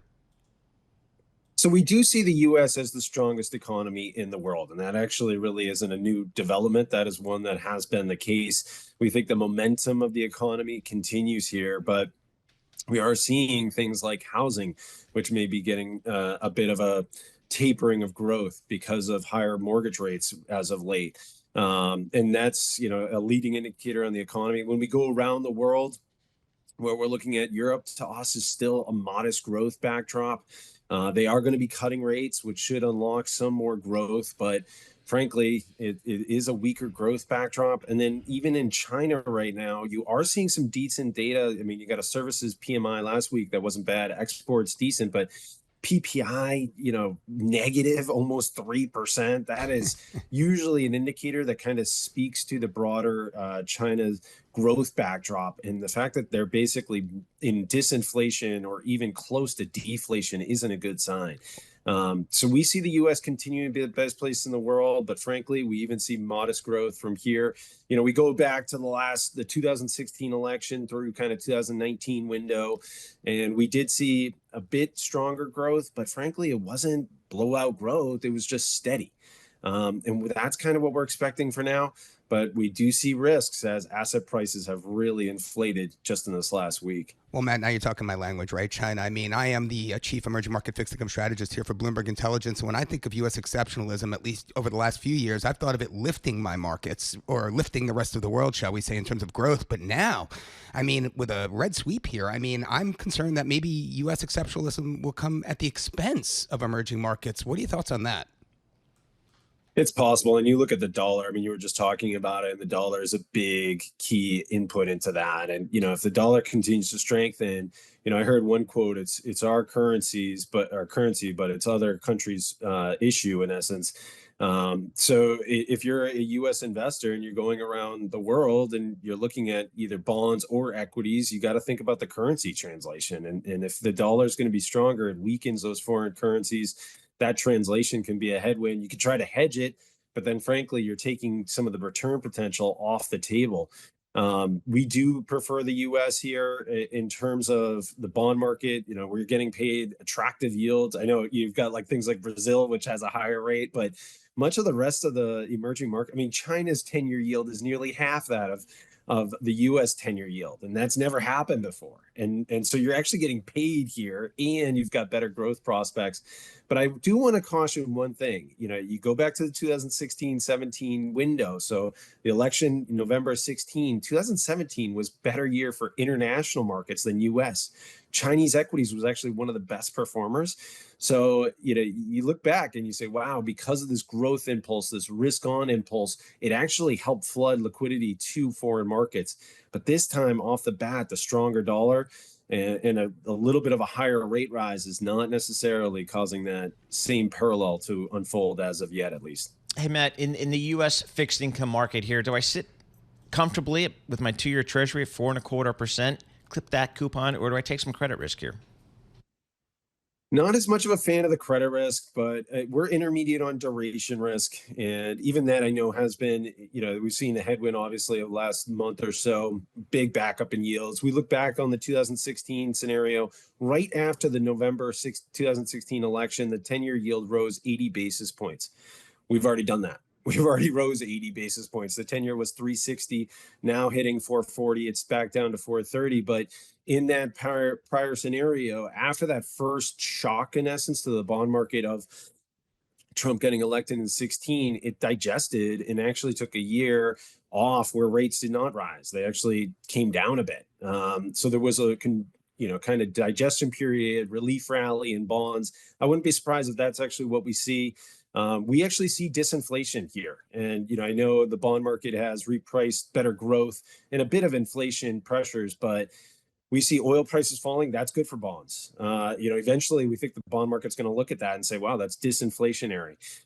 Wage growth has been slowing. We don't see necessarily corporate tax cuts or other tax cuts lifting wage growth. It didn't happen actually that much in 17, 18, 19. And then housing's been 2/3 of the inflation backdrop as of late. And frankly, if mortgage rates come back up a bit and we're seeing some of these hot spots in housing like Texas, Florida, Colorado, they're starting to see an increase in supply rising with higher mortgage rates. That could mean lower prices. So that's disinflationary. If it's a disinflationary backdrop that we start to see unfold next year, we actually think bonds will rally, but you're not getting paid much in credit. So we only have a very mild credit bias, but intermediate on the duration front. Matt, real quick, 30 seconds here. U.S. yield curve, U.S. Treasury yield curve, bear flattening move. I mean, 2s10s is almost back below into negative territory. 2s5s are already there at 6.5 negative. Talk to us about the shape of the U.S. yield curve. What can you take away from that? There's usually only one way out for this long of a inversion, and it's really a bull steepener. We're hearing job voting already, the Fed. That's one of the biggest developments last week, frankly. We wouldn't be surprised if the Fed does cut further into next year. We're seeing a bit of a growth impulse. If that fades, we think the Fed's going to be cutting more than the market thinks, and that's going to steepen the curve, and that's going to really go back to normalized yield curve environment. Matt, thanks so much for joining us. Really appreciate it. As always, Matt Miskin, he's the co-chief investment strategist at John Hancock Investment Management. They're up there in Boston out there in the Back Bay. Yeah, they don't have the same worries that we have about New York sports down here. So no, it's just good for them. It was a disaster of a weekend on all fronts here for New York sports, starting with the NFL franchises. Looking at the futures here, got about an hour and 5 minutes to the cash open. The S&P 500 up 22 points. That's 0.3%. The Nasdaq up 75 points. That's also about 0.3%. The 10-year Treasury, the market's closed. Kids not coming to work today. I don't know, but we're at 4.3%. This is Bloomberg.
Markets, headlines, and breaking news 24 hours a day on Bloomberg Radio, Bloomberg Television, and the Bloomberg Business app. This is a Bloomberg Business Flash.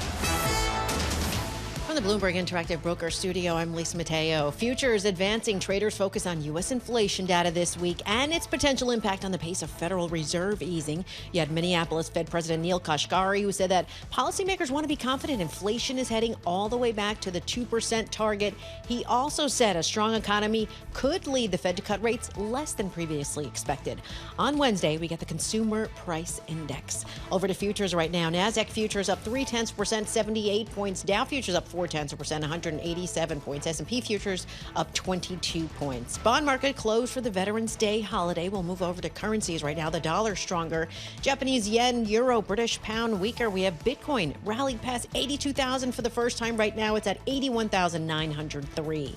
Shares of Nvidia, they're up about 0.5%. But the money manager, who's been called by the UK press as Britain's Warren Buffett, well, he's skeptical about its run. Terry Smith says the hype is overblown.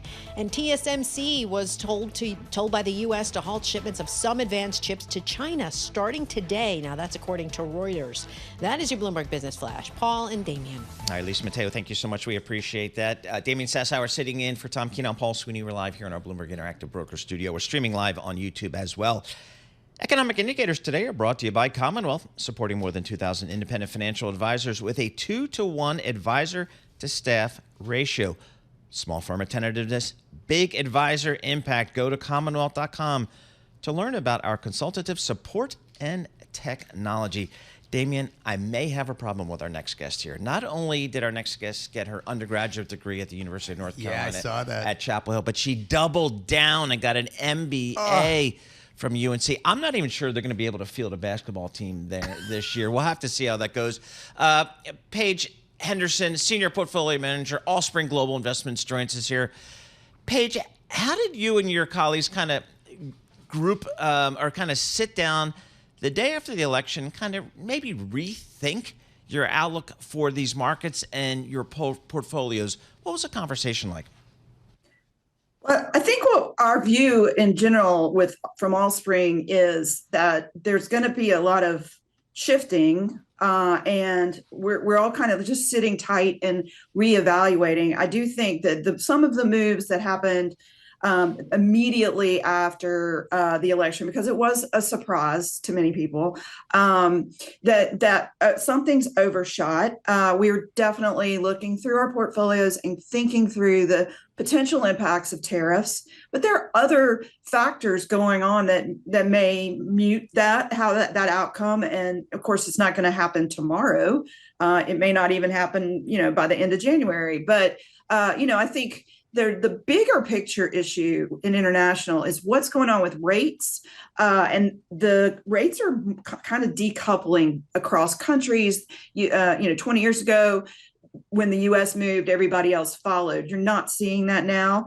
And the U.S. isn't the only country that's having these major shifts in political perspective. As various elections, there's been a turnover in leadership around the world. So those are things that we're looking at. Paige, sorry about Paul there. I mean, he's looking to pick a fight on a Monday morning, so let me apologize on his behalf. But let's just talk a little bit about the fact that you are also head of the Resilient Global Equity Team at Allspring Global Investments. Resiliency, what does that mean in this environment? I think defensive, I think dividends, but maybe I'm wrong. No, that's all true. We are looking to outperform over a full market cycle. We own strong companies. We're focused on providing a good long-term return, particularly for people or endowments or companies that rely on their income. And so we generally outperform when the market's selling off. For example, like 2022, any kind of market where valuations come in. We liked buying companies that you might describe in Warren Buffett speak as a franchise company. So we focus on companies that are global multinationals in many cases. And I think that's going to be an important factor as we look at the dollar volatility, because yes, when the dollar goes up, the price of your shares translates as worth less as a U.S. investor. But then those companies that have a lot of business in the U.S., their earnings go up. And that's actually a bigger factor over the long term because that's more of an average. So it's interesting you talk about currency volatility here. For me as an emerging market practitioner, that is something that we pay very close attention to. Volatility into this election, it was at levels that we haven't, way higher than 2016 and 2020. But I think investors were disappointed, right? Vol did not, rise to the extent that the markets were pricing in. What are your thoughts there? And what are your thoughts with a VIX here at 15? I think everybody's just trying to figure things out. But I also think we're in an unusual situation that maybe we haven't seen in 100 years when we weren't talking every morning about what was going on in the markets. But Trump wasn't a complete unknown. We have experience with him, so it's going back to what you know. And I think there's been a lot of pieces about this is what happened and in the first administration versus the second. We're still working our way out of the pandemic and the shocks from that. We've got a different playbook. And I think the thing that's going to be really interesting is how the bond market evolves, because now the Fed isn't really kind of the last price setter. And, at the beginning of my career, many, many years ago, there was, we talked about the bond vigilantes, and you saw that as the long rates came back up right after the Fed cut. So I think that's going to add some discipline to the market. And this is important as an international investor because all of the fixed income and interest rates flows into currency. So, Paige, you mentioned being an international investor. Talk to us about Coca-Cola Euro-Pacific Partners. What is that? That is a company that's a Coke bottler. People are familiar, of course, with Coca-Cola, which is traded in the U.S. But CCEP is the bottler. They do most of Europe. They recently acquired Coke Amatil, which is Australia. They're a really great operator. They're an interesting company because they don't have any revenue exposure to the U.S., but then they have the benefit of partnering with Coca-Cola and having the strength of that brand. That company was pretty banged up during the COVID because in Europe, people are more likely to buy soft drinks and in restaurants and out away from home. And so they really struggled in the pandemic, but they came right back through, and they've proven to be very shareholder focused. They return a really good dividend. And Coca-Cola wouldn't be giving them new territories like they just did in Asia if they weren't a great operator. So they're one of the names that we can own that are global, but that don't have U.S. exposure. But they have all the other things we're looking for, strong free cash flow and a strong balance sheet. Paige, when you look for resiliency, you look for quality in the U.S. equity market, what does your portfolio look like today? I mean, how much tech is in there? How much retail is in there? Consumer discretionary, consumer staples? I mean, when you think of dividends, you think of utilities. How much? Talk to us about, sector representation in your portfolio today. So we have multiple strategies. We have a global strategy, which would be U.S. and international. And I guess that's kind of where you're asking. And that strategy is dividend focused. And we manage that to a dividend focused benchmark, which by definition is going to have less tech. So within the dividend space, we tend to overweight tech. And that's fortunate that we're doing it in the global strategy because the U.S. has more strong growers with higher dividends. In our international only, we're trying that organically. The international yield is about 3% in IFA, so that gets us where we need to be. We're going to lean into the tech names, but not quite have as much overweight. And then we really like a lot of the industrials. We've historically owned some, staples and consumer staples and consumer discretion because some of those are, like Louis Vuitton and L'Oreal and those luxury names. And those have been a little bit under pressure. And I believe that from a long-term perspective, it's going to be a great time to start building positions in those. But we got to work through what's going to happen with the tariffs. They could kind of be under pressure for, a few more quarters. Paige, how do you guys think about dividends? Is it dividend growth? Is it dividend yield? How do you guys think about dividends when you invest? We try to balance that. When you want to have a portfolio that's going to support you when the market sells off, that's where those higher dividend companies, maybe the utilities, of course, utilities are up a lot this year, but utilities, telco, those companies kind of give you ballast, like jumping into the pool with water wings. But then you also want the companies that are growing their dividend. Ultimately, we want to provide a income stream for our clients that will grow with inflation. You can't grow your dividend if you're not growing your income. So that's where we have a balance. And I would say we kind of about 40% exposure to the higher payers that are not growing as fast, and 60% to the companies that have that strong growth but don't have quite as high of a dividend yield. Paige, thanks so much for joining us. Really appreciate getting a few minutes of your time. Paige Henderson, Senior Portfolio Manager at Allspring Global Investments and a proud alum of the University of North Carolina at Chapel Hill with a questionable basketball team. We'll just leave it at that. With our news in New York City, here is John Tucker. All right, Paul. President-elect Donald Trump making key position announcements as he starts to form his second administration. In a social media post, the president-elect said he's going to install Tom Homan as border czar with oversight over immigration, maritime, and aviation security. Let's get more from Bloomberg's senior writer, Bill Ferries. Tom Homan used to run the Immigration and Customs Enforcement Agency. He was really the guy partly responsible for this family separation policy that defined Trump's policy at the U.S.-Mexico border. He will be some kind of a border czar, which means he won't have to face Senate confirmation and can try to run things right out of the White House next to the president. Well, Bill Ferry says Trump is expected to use czar-like positions to concentrate power among loyalists in the White House, giving appointees broad discretion over government departments and agencies to implement his agenda. Republicans edging closer to winning control of the House and pulling off a clean sweep with 218 seats needed to keep their majority. The AP has called 213 races for the GOP and 203 for the Democrats. The latest is Arizona's 1st District. Republican incumbent David Schweikert holds on against Democrat Amish Shah with 52% of the vote to 48%. 19 races are still in play, many of them in California, which does take longer than most states to count its absentee ballots. And President Biden will host President-elect Trump at the White House this week for their first post-election meeting. They'll meet at the Oval Office 11 a.m. Eastern on Wednesday. That's going to be setting in motion the transition of power that will be completed in January.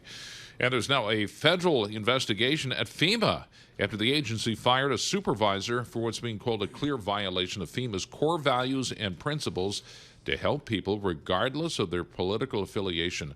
The FEMA administrator says an unnamed supervisor ran a survivor assistance team and told her workers not to go to homes with yard signs supporting President-elect Donald Trump. Global news, 24 hours a day, whenever you want it, with Bloomberg News Now. I'm John Tucker, and this is Bloomberg. Damian, Paul, Lisa. All right, John Tucker, thank you so much. We appreciate that. Damian, right up your wheelhouse. Bitcoin, up 2.25%. Just under $82,000 per token. We got to an intraday high today of $82,496. Yeah. Things are, talk about a risk asset just ripping. Yeah, I look at the other side of that. I'm looking at the price of gold here. It's going the other direction, right? And gold was really the Trump bull trade heading into that election. So the fact that it's come off nearly 3%, since last Tuesday is meaningful to me. But you're right. Bitcoin is definitely, the risk on buzz is definitely gripped it. Now, the good news from Matt Miller, he has a Bitcoin token. The problem is he doesn't have the code to unlock it. He wrote that on a piece of paper and misplaced it somewhere. Now this is 10 years ago, 12 years ago, when Bitcoin was 3 or something. He was one of the first people I ever heard talking about Bitcoin. I was just reading an article about someone who had offered to pay for an apartment in the city in Bitcoin, and if they had accepted that offer back in the day at whatever Bitcoin was priced at, it's in the tens, if not hundreds of millions of dollars. Yeah, just incredible, crazy. So with the Trump presidency incumbent, risk currencies, cryptocurrencies in particular, are kind of moving decidedly higher here. S&P 500, that's up 16 points today. The Dow's up 162 points. That's about 0.3% there. 10-year Treasury, they're not trading, so I'm not even going to quote them today. If they're not coming to work, I'm not quoting them. This is Bloomberg.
Markets, headlines, and breaking news 24 hours a day on Bloomberg Radio, Bloomberg Television, and the Bloomberg Business app. This is a Bloomberg Business Flash. From the Bloomberg Interactive Broker Studio, I'm Lisa Mateo. Well, the surge in stock showing no signs of easing. Futures advancing this morning, but JP Morgan says it may be a struggle to sustain their rally beyond year-end if benchmark U.S. yields approach 5%. Let's get to NASDAQ futures up 0.3%, 72 points. We have Dow futures up 0.4%, 172 points. S&P futures up 0.3%, or 18 points. We have the bond market closed for the holiday. We'll move over to commodities, where we have Brent crude down about 2%, $72 a barrel. WTI crude $68 a barrel. We have spot gold lower, $2,638 an ounce. Shares of Palantir up more than 3%, and that's after a big AI move, launching a partnership with Amazon Web Services alongside Anthropic for U.S. defense. An AI server maker, Super Microcomputer, their shares down 6%. That's after Ernst & Young, well, they bailed as their auditor late last month. And while a lot of companies are rethinking their China strategies, Lululemon, their $150 yoga pants, they have become a surprise hit there. Can you believe it? This year, it has more than 130 outlets hit $1 billion in Chinese sales for the first time. I guess they like their Lulus. Sure, they want to pay $150. You don't do that, do you? No, I do not. That's your Bloomberg Business Flash. All right, Lisa Mateo, thank you so much. We appreciate that. Damian Sassower sitting in for Tom Keene this morning. I'm Paul Sweeney. We're live here on our Bloomberg Interactive Broker Studio. We are streaming live on YouTube as well. So head over to youtube.com and search Bloomberg Podcast. Bloomberg Surveillance today is brought to you by Build America Mutual. BAM Mutual insures municipal bonds that finance essential infrastructure and provides guaranteed income to improve any portfolio. Be part of building America. Invest in BAM insured bonds. That's for Matt Miller for you. BAM, we like our good friends at BAM. Nick Stadtmiller joins us. He's our in studio. He's head of product at Medley Global Advisors. He does this thing, Damian, called emerging markets. Never heard of him. Exactly. Nick, what emerging markets do you focus on, and which is the most, I think, attractive to you at this moment? Well, historically, I've done the CEMEA region, so Turkey, the Gulf, Russia, Ukraine. I've spent quite a few years living in most of those places. But sort of over the last couple of years, I've been looking a lot more globally. And in terms of what looks interesting to me right now, quite frankly, I'm a bit worried about a lot of emerging markets right now. But I think if I were, if someone held a gun to my head. Why is that? Well, I think that the biggest risk that I see is an inflationary U.S. and a deflationary China. And if both of those happen at the same time, it's going to be really bad for emerging markets for quite some time. But if somebody held a gun to my head and said, what do you like right now? I think I would probably be focusing more on frontier markets and further down the credit stream. So lower rated distressed sovereigns in places like sub-Saharan Africa and parts of Asia. All right, that's not like Mexico or Brazil that this dude talks about. Yeah, but he's talking about the dollar bonds, Paul. I mean, look, let's get into the nitty gritty here. I mean, let's first begin with Central and Eastern Europe, right? Let's talk about Hungary. Let's talk about Viktor Orban. He was first one to graduate Trump after he won. Let's talk about this rumor that Trump and Putin spoke just a few days back, and now I think the Kremlin's rejecting that. I mean, what's up? What's down? What's going on in your region? Well, I think the situation with Orban and Hungary is a bit mixed because, of course, Orban's thrilled to see Trump win. They share a lot of political ideas. And they share a locker of Tamarack. No, I'm sorry. And I'm sure that Trump would be very supportive specifically of Orban when he can. But the fact is that Trump is much a Eurosceptic, a skeptic of the transatlantic alliance. And there are a lot of worries about the euro and the U.S. relationship with the European Union. And the Hungarian forint, Czech and Poland, those are all sort of high beta versions of the euro and very closely tied to the fates of the euro. So the irony is, even though Orban really, supports Trump, it's probably not going to be very good for financial markets in Central Europe, and you're starting to see that filter into to currency prices there. And what about the impact of the German coalition, falling out of bed here? I mean, there's got to be an impact on some of these periphery markets like Poland, like Romania, Hungary, the Czech Republic. I mean, any sort of spillover from that? Well, I think right now it seems sort of minimal. One of the weird things that's happened is German bunds are starting to trade through euro interest rate swaps, which suggests I would say bad financial market conditions for the European bond market, and that sort of thing always filters in the higher risk the emerging sort of periphery of the EU is always going to suffer. But in the short term, I think, a little bit of domestic political instability in Berlin is probably not going to throw the European Union off its rails. Now, for our audience who's not following that, what we're seeing are swap spreads in the Eurozone, specifically SCHAT spreads, 2-year swap spreads in Germany. Narrowing. What are we seeing? We're seeing a little bit of disruption in the plumbing of the European fixed income market, right, in the funding markets. And what we look at are European swap spreads, specifically German SCHATs, 2-year swap spreads, which is German it's the I'm not spread sure I'm allowed to say that on between radio. it's the spread between European swaps and basically the underlying bonds. And what you've seen are them narrow as the bond market is effectively sold off, right? So Lisa, I've been on Wall Street for 35 years. I've never heard that once before. I mean, you have to be looking at this, Paul. I mean, this is like looking at the plumbing of the U.S. market, right? But Okay. I mean, really where we are, Nick, I mean, is you're talking about, financial conditions tightening in Europe, right? And so what does that mean? I mean, does that mean that, we're going to see more stimulus out of the Eurozone, or is that something we could be waiting for as well here in the U.S.? Well, I think at the margin, it increases the chances that the European Central Bank is going to have to cut a bit more aggressively. But the history of European policymakers is that they do the bare minimum after they're absolutely forced into it. So I wouldn't get too preemptive and call a very bold move from European central bankers quite yet. So let's shift a little bit and look a little further south into the Middle East and look into Israel. I know that's right in your wheelhouse as well. Let's look at what's going on in the Gulf region. I mean, any thoughts there? I mean, what does a Trump administration mean for the Middle East, for Saudi Arabia, for some of these other markets? Well, Trump and his family have cultivated very strong ties with the Saudi leadership and other senior Gulf officials around the region. So I'm sure in a lot of Gulf capitals, there's a lot of celebration going on about the prospects of a second Trump presidency. But ultimately, I think the complication that you have with Israel and the fact that since the conflict began with Hamas and the more recent conflict with Iran, the Saudis have sort of got cold feet about the idea of normalizing relations with Israel. So it's going to be very difficult for Trump to keep all of his friends and partners in the Middle East happy, continuing to support Israel, which he's unequivocally said that he will do, while at the same time trying to broker some sort of deal between Israel and Saudi. It's kind of a tough climb, so I would say expectations are pretty high. But more broadly, I think that the Gulf will definitely bask in a moment of good relations with the U.S. here. What's your call on China here? My call on China is kind of like what I said about the European authorities earlier, is that the Chinese, and I don't think it's that the Chinese officials are slow to react, it's just they have a very different reaction function. And so they will continue supporting the market. The Politburo was quite clear that they're going to draw a line under house prices. But this is a balance sheet problem. And the balance sheet problem is you have a slumping stock market and, more importantly, a slumping property market, which is really eating into consumer confidence. And the Chinese consumer, even before all of this happened, was not an aggressive, leveraged play. Chinese consumers have always been big savers and very conservative. The government needs to get asset prices moving in the right direction to get confidence going, to get consumer spending up in China.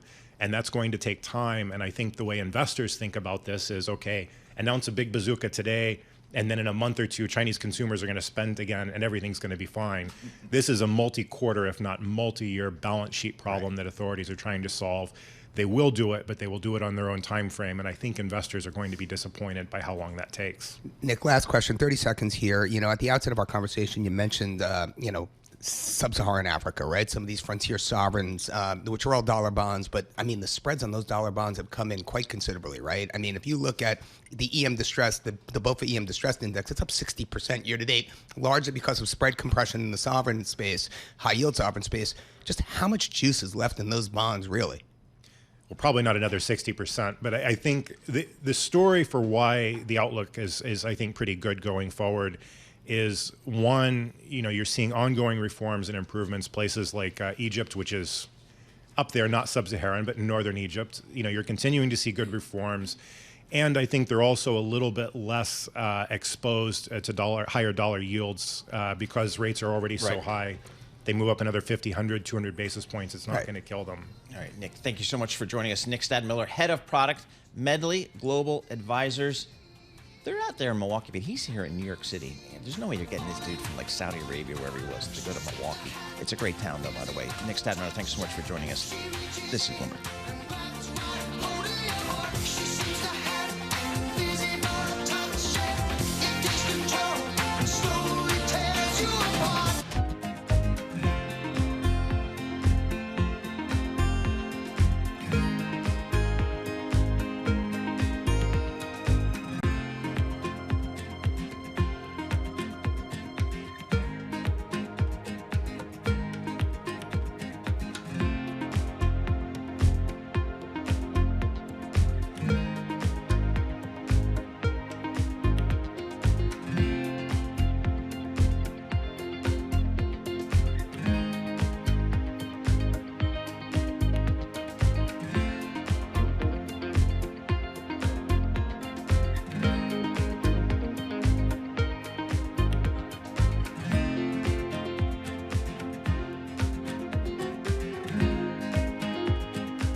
This is Bloomberg Surveillance with Tom Keene and Paul Sweeney. Apple's still minting more money than God, right? Geopolitics front and center for global Wall Street. With Lisa Mateo on markets. Stocks are coming off another record high. And Michael Barr with news. U.S. Secretary of State discussed the conflict in Gaza. The best in economics, finance, investment, and international relations. This is Bloomberg Surveillance on Bloomberg Radio.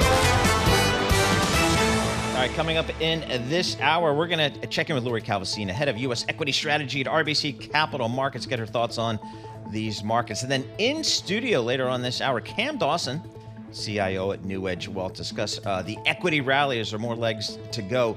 And then depending upon the reliability of Amtrak and the Acela train, we may or may not have Eric Balchunas, senior ETF analyst with Bloomberg Intelligence, in our studio talking about all things ETFs. The money continues to flow into ETFs. Bloomberg Surveillance this morning, it's brought to you by CME Group, the world's leading derivatives marketplace, offering the widest range of global benchmark products across all major asset classes. CME Group, where risk meets opportunity. Lisa Mateo has got a Bloomberg Business Flash kicking off this hour. Lisa, what do you have? You got it. Well, Wall Street, they're coming off the best week of the year. The S&P 500 hitting its 50th record this year. In fact, all three indexes closed at record highs on Friday. Right now, we have NASDAQ futures up 0.3%, 67 points. Dow futures up 0.3%, 152 points. And S&P futures up 0.2%, or 16 points. U.S. bond market closed for Veterans Day holiday. We'll move over to Bitcoin. That's what I want to point out. It rallied past 82,000 for the first time. That was boosted by President-elect Trump's embrace on digital assets. Crypto really been in a hot streak since Trump's victory. Some crypto-sensitive stocks checking with Coinbase up 14%. We have MicroStrategy up 10%.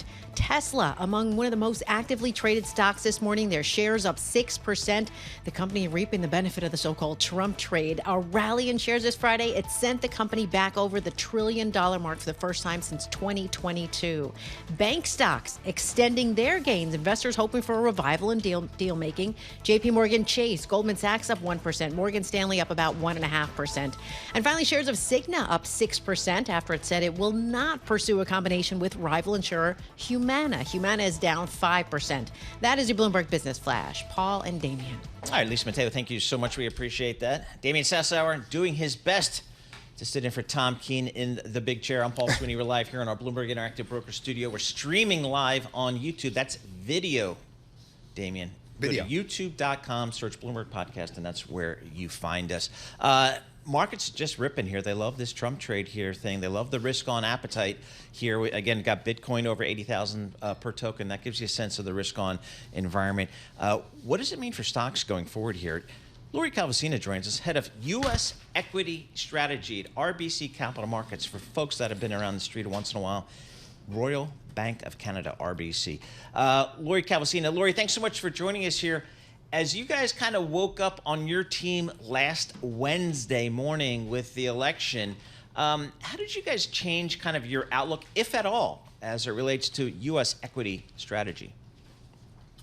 Well, thanks for having me as always. And look, I don't think we really changed anything. We came into the election last week saying we really didn't know what the outcome was going to be.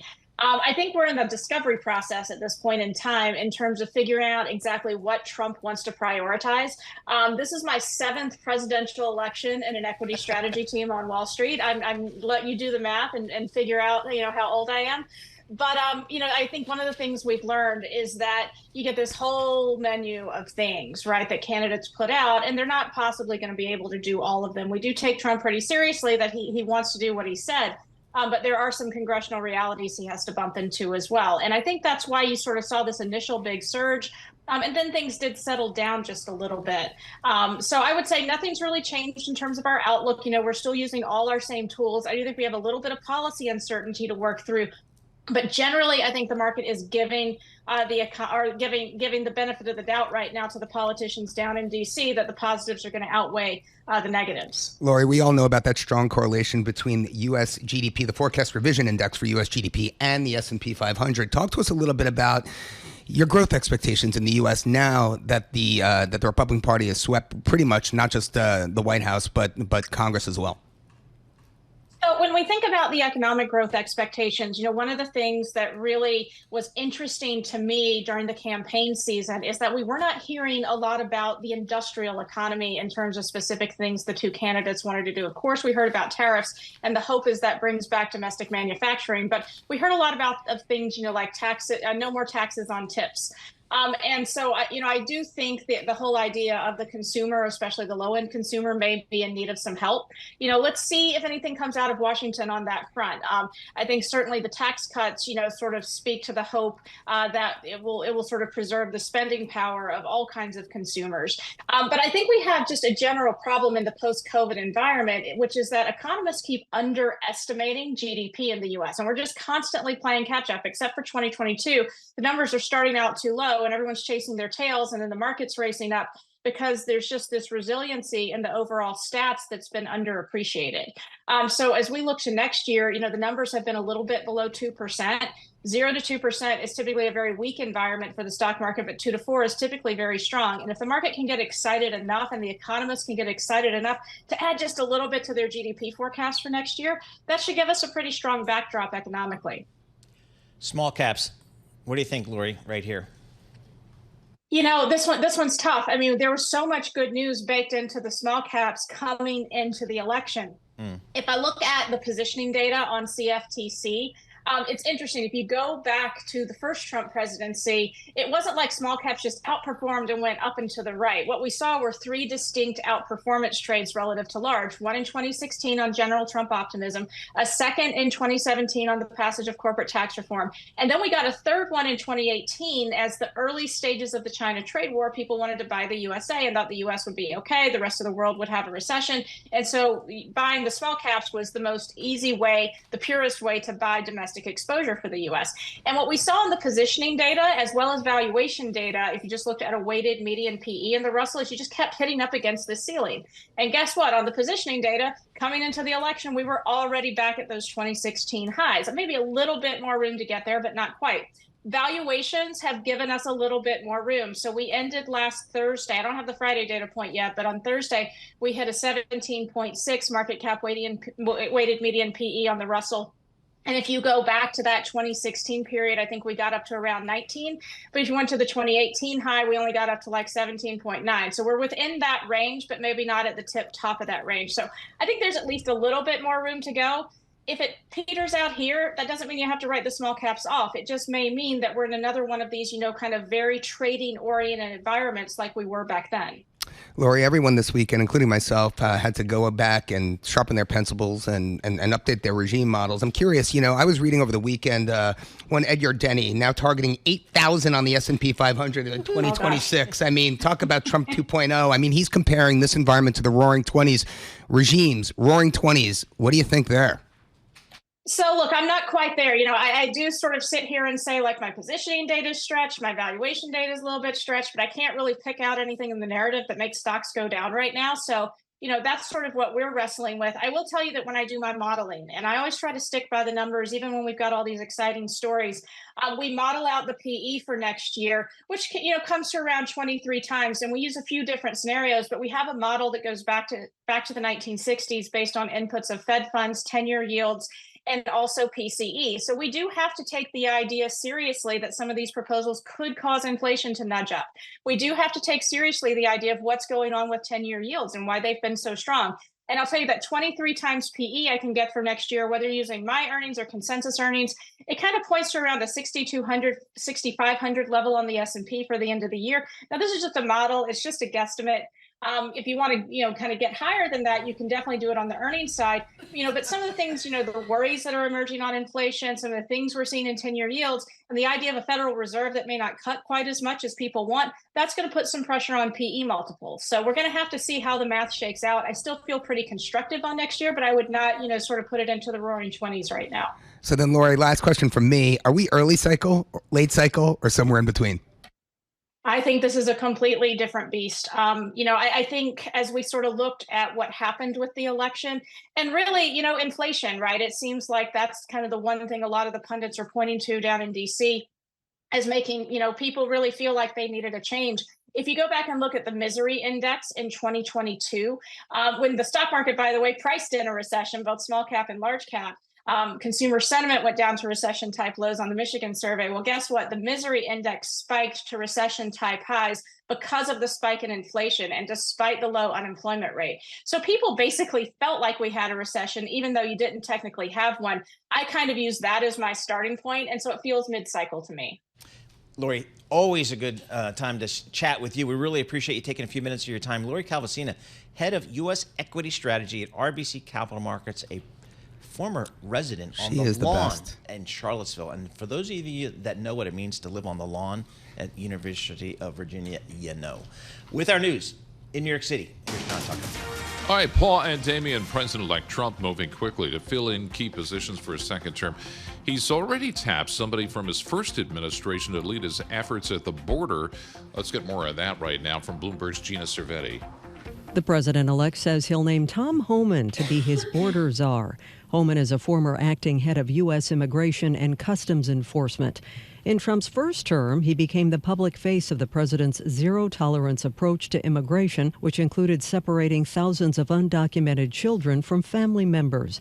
But Homan recently told CBS News Trump's plans for a mass deportation in his second term won't mean a mass sweep of neighborhoods. Homan also took part in the Heritage Foundation's Project 2025. Trump tried to distance himself from that project during his campaign. Gina Cervetti, Bloomberg Radio. And Donald Trump also turned to a key member of leadership in Congress to be his next UN ambassador. The president-elect telling the New York Post he's naming New York Congresswoman Elise Stefanik to the position. Let's get more from Bloomberg senior editor Bill Ferries. Someone who was really kind of more of a moderate Republican in her early years in Congress, but who made a sharp turn, became a big defender of President Trump in the second half of his term. A true loyalist, someone who will likely sit in the cabinet as a UN envoy. And someone who, the president-elect feels like he can trust wholeheartedly. Bill Ferries saying Stefanik is currently the fourth-ranking Republican in the House. And Mr. Trump also appears to be moving quickly on foreign policy. This is according to the Washington Post. The president-elect spoke with Russian President Putin. Trump reportedly urging the Russian leader not to escalate the war with Ukraine. The Kremlin, though, is denying this story. Republicans getting closer to holding on to the majority in the House. Right now they have 213 seats, the Democrats 203. It does take 218 to control. And 19 races are still left to call, many of those in California, which takes longer than most states to count its mail-in ballots. And a wicked mistake on the packaging of Mattel's Wicked movie dolls. Mattel mistakenly printing the link to a pornographic website on the back of its packaging for the dolls, created in partnership with Universal's Wicked, the special edition dolls being sold at retailers like Target. Global news, 24 hours a day, whenever you want it, with Bloomberg News Now. I'm John Tucker, and this is Bloomberg. Lisa, Damian, Paul. Have I been hearing stuff over the last few days about congestion pricing back in New York City?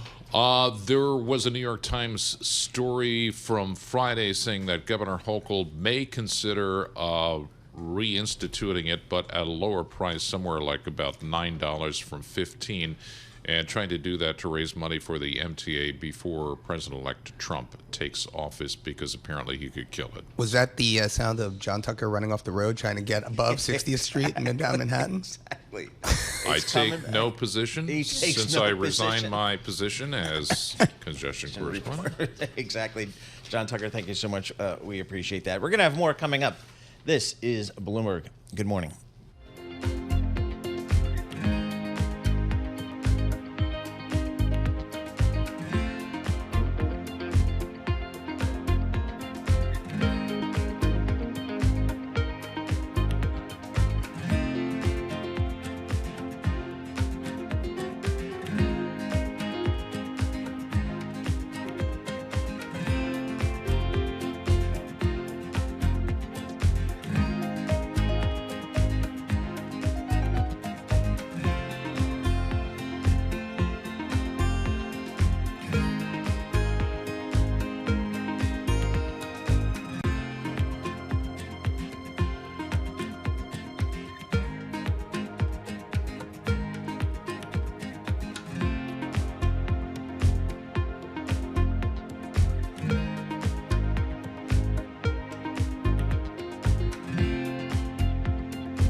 Markets, headlines, and breaking news 24 hours a day on Bloomberg Radio, Bloomberg Television, and the Bloomberg Business app. This is a Bloomberg Business Flash. And this Bloomberg Futures Report is brought to you by IBKR. Markets never sleep, and neither does Interactive Brokers. Discover opportunities with CME Group Futures across equity indices, interest rates, FX, energy, and more. Access CME Futures around the clock at Interactive Brokers. All right, we've got futures advancing. Donald Trump's victory in the U.S. presidential race continues to boost equities. Checking with shares of Trump Media Technology. Right now, they're up about 5%. We'll go over to NASDAQ Futures, up 0.2%, 54 points. Dow Futures, 0.3%, 164 points, and S&P futures up 0.2%, or 15 points. The bond market closed for the holidays. We'll move on to commodities, where we have oil extending its biggest drop in almost 2 weeks. That's due to a soft outlook in top importer China. Right now, we have Brent crude down about 2% at $72 a barrel. WTI crude $68 a barrel. We have spot gold down nearly 2% at $2,632 an ounce. To currencies, we have the dollar stronger. We have the Japanese yen weaker. Same for euro, British pound weaker. Bitcoin, yes, up more than 2% at 81,758, passing 82,000 for the first time. A few companies making news this morning. Reuters reporting Amazon developing these smart eyeglasses for its delivery drivers. It's going to help them guide them to, around, within buildings. They'll be wearing them, but sources are saying it'll shave off seconds of their delivery times. And shares of Burberry, they're on the rise, up about 4% in London after another report. It said that Montclair, that's the maker of those puffy coats, well, is set to take it over.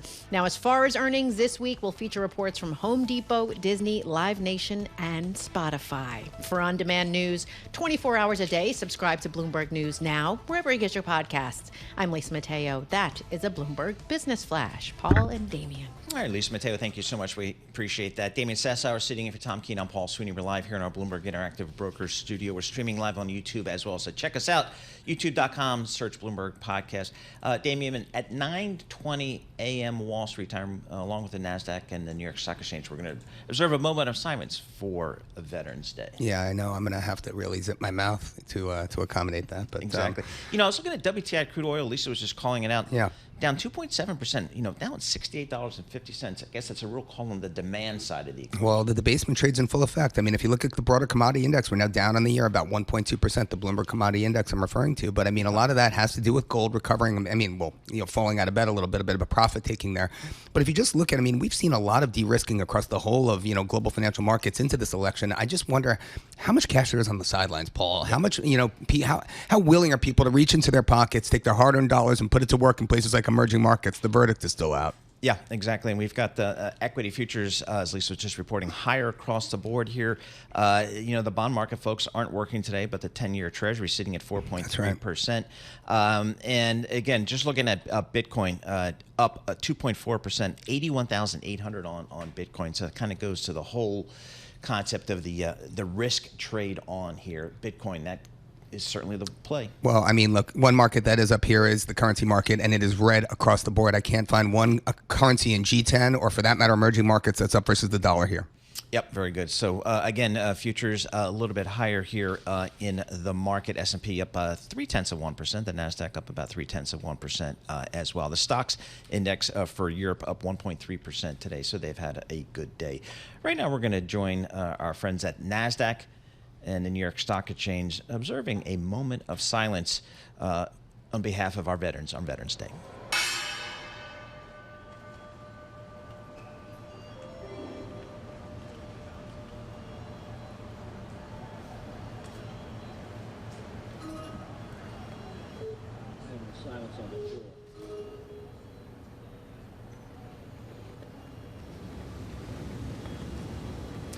All right, that's observing a moment of silence today on November 11th, Veterans Day, to remember our veterans throughout our history. So that was journeying with our friends at the New York Stock Exchange and NASDAQ. Right now, let's get a sense of kind of where this economy may be going. Kathy Bostjancic, chief economist at Nationwide, joins us. Kathy, boy, the economic data that's been coming in has been quite strong, and this will be another big week of economic data. We'll get inflation data this week with CPI on Wednesday, PPI on Thursday, and then retail sales on Friday here. I'd love to just get your thoughts, Kathy. Where is this U.S. economy right now? Well, good morning, Paul. The economy is quite resilient and firm right now. As you said, we had 2.8% growth in the third quarter. And more importantly, the September data that we received indicate strong momentum heading into the fourth quarter. So we'll get the October data this week, as you mentioned, particularly retail sales. That's really important, lays the groundwork for what ultimately consumer spending can be for the month of October. And again, that starts the quarter off. Our view is that it's going to be pretty sturdy. Maybe a little less ebullient than what we saw in the third quarter. We're looking for growth to slow slightly to about 2%. Our view is really kind of that 2.5% to 3% growth is not sustainable going forward. One that was fueled by consumers dipping into their savings, and also really big increases in employment, which you just don't see that continuing. But nevertheless, we could still have very healthy growth, going through the fourth quarter. Well, Kathy, it's all in the eye of the beholder here. So when we talk about growth or healthy growth, we're talking about sturdy growth. We're talking about the U.S. I'm curious this time around, what does U.S. exceptionalism mean for the rest of the world? Great question. So, it helps, right? I mean, it's better to have the world's largest economy growing strongly. And it certainly, you could have those trade effects and positive impact, flow through the rest of the world. But, other countries are struggling with and regions with their own issues, right? China growth has been disappointing as they try to see the real estate sector rebalance in a sense and correct. They have been adding a bit more stimulus, both fiscal and a little bit on monetary policy. There may be more forthcoming, probably on the fiscal side. Europe struggling. Really, they haven't seen anywhere near the consumer spending growth we have had in the U.S. I think also the productivity is a real big issue there. If you're really thinking about the medium to long-term drivers of growth, I worry about a stagnant productivity picture in Europe where we don't have that in the U.S. I think if anything, there's productivity has been stronger than many of us thought so far. Now that may ease a little bit, but then you think about the AI and other innovations, probably a brighter spot here in the U.S. Kathy, how about the U.S. consumer? We'll get some retail sales at the end of the week, as I mentioned before. How do you think the U.S. consumer is doing? I mean, we had this election this week, and it seemed like the economy still a really, really big issue for most Americans out there. Oh, absolutely. And that said, you look at consumer sentiment and confidence readings, the outcome of the election indicates, dissatisfaction on behalf of consumers, yet they have been spending very robustly. It's really been the consumer driving U.S. economic growth. As Damian said, the rest of the world's not helping. It's not as if we're getting a lot of help on the export side. Housing has been really in the tanker still. Now, we have had some bright spots on business investment related to infrastructure spending, but all in all, it's really the consumer.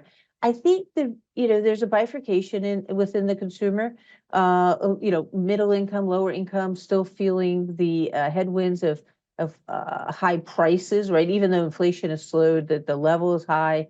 Interest rates remain high still. But if you look at, upper income households, they're feeling really quite good, right? Wage growth has caught up to inflation for them. And also the wealth effect, right? Look at the equity market this year, risk assets overall. So I think we on balance, you still see the consumer doing well. But again, it's the moderation is what we expect going forward. Kathy, thanks so much for joining us. Kathy Bostancic, Chief Economist for Nationwide, joining us to give us her thoughts on these markets. Again, we're going to get some inflation data this week, Damian, CPI, PPI, and then at the end of the week, retail sales. Yeah, I'm seeing consensus there. It's looking for a little bit of an uptick on the core. It looks like 0.2% on the headline. So, more of the same, right? The core is still kind of running a bit hot here. Yep, absolutely. I mean, the inflation rate obviously has come down dramatically, but for most of us, we still see the prices that we're paying in the supermarket and restaurants and so on and so forth, so that the prices are higher. Did they come down? That's the question I always have. I mean, I guess if it's a commodity, it'll come down or has come down. But if it's a packaged good, it just doesn't seem like the prices come down. I guess that's how it works out there in the economy. We're going to have more coming up. This is Bloomberg.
Markets, headlines, and breaking news 24 hours a day on Bloomberg Radio, Bloomberg Television, and the Bloomberg Business app. This is a Bloomberg Business Flash. And this opening bell report brought to you by JP Morgan Asset Management. Stay informed on today's fastest growing investment vehicle with the new guide to ETFs. Visit jpmorgan.com/ETF insights to learn more. All right, how are these markets going to open with Wall Street coming off its best week of the year? We also have more inflation data out this week. CPI Wednesday, PPI Thursday, retail sales on Friday. Let's get right to it. We'll start with the S&P 500 up 0.3%, 20 points at 6,014. The Dow up 0.5%, 244 points at 44,241. The NASDAQ up 0.3%, 74 points at 19,360.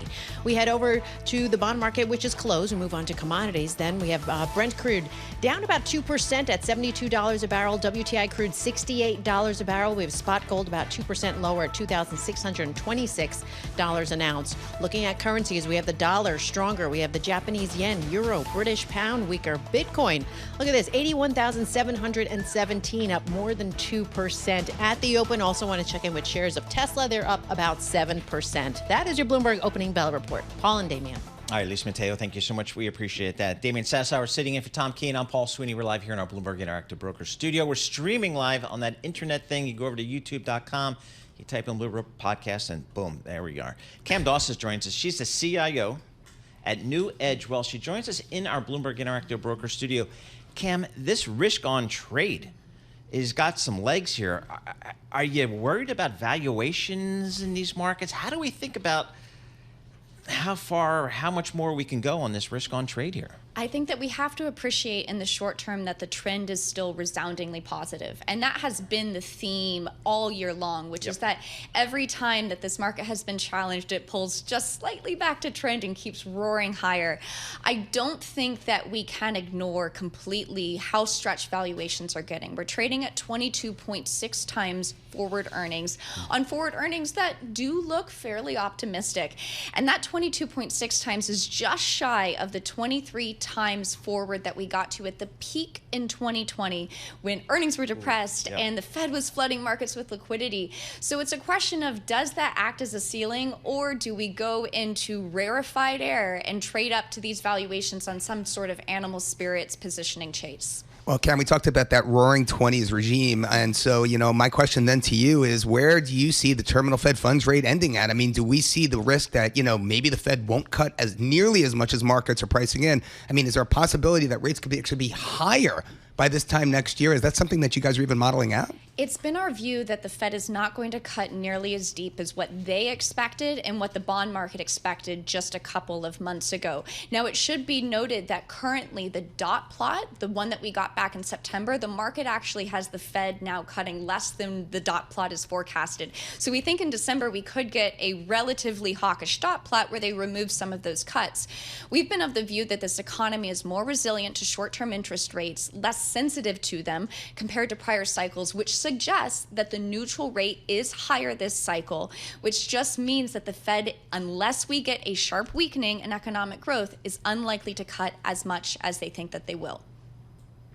So then my question then is, what does this mean for some of these central banks out there? I mean, my goodness, if I look at some of my emerging market central banks, forget about EM, just G10, right? There's a lot of rate cuts priced into places like the UK, the Eurozone, et cetera. I mean, can they continue to stimulate with the Fed kind of, waffling a bit here, Cam? Does that mean we've never seen that before?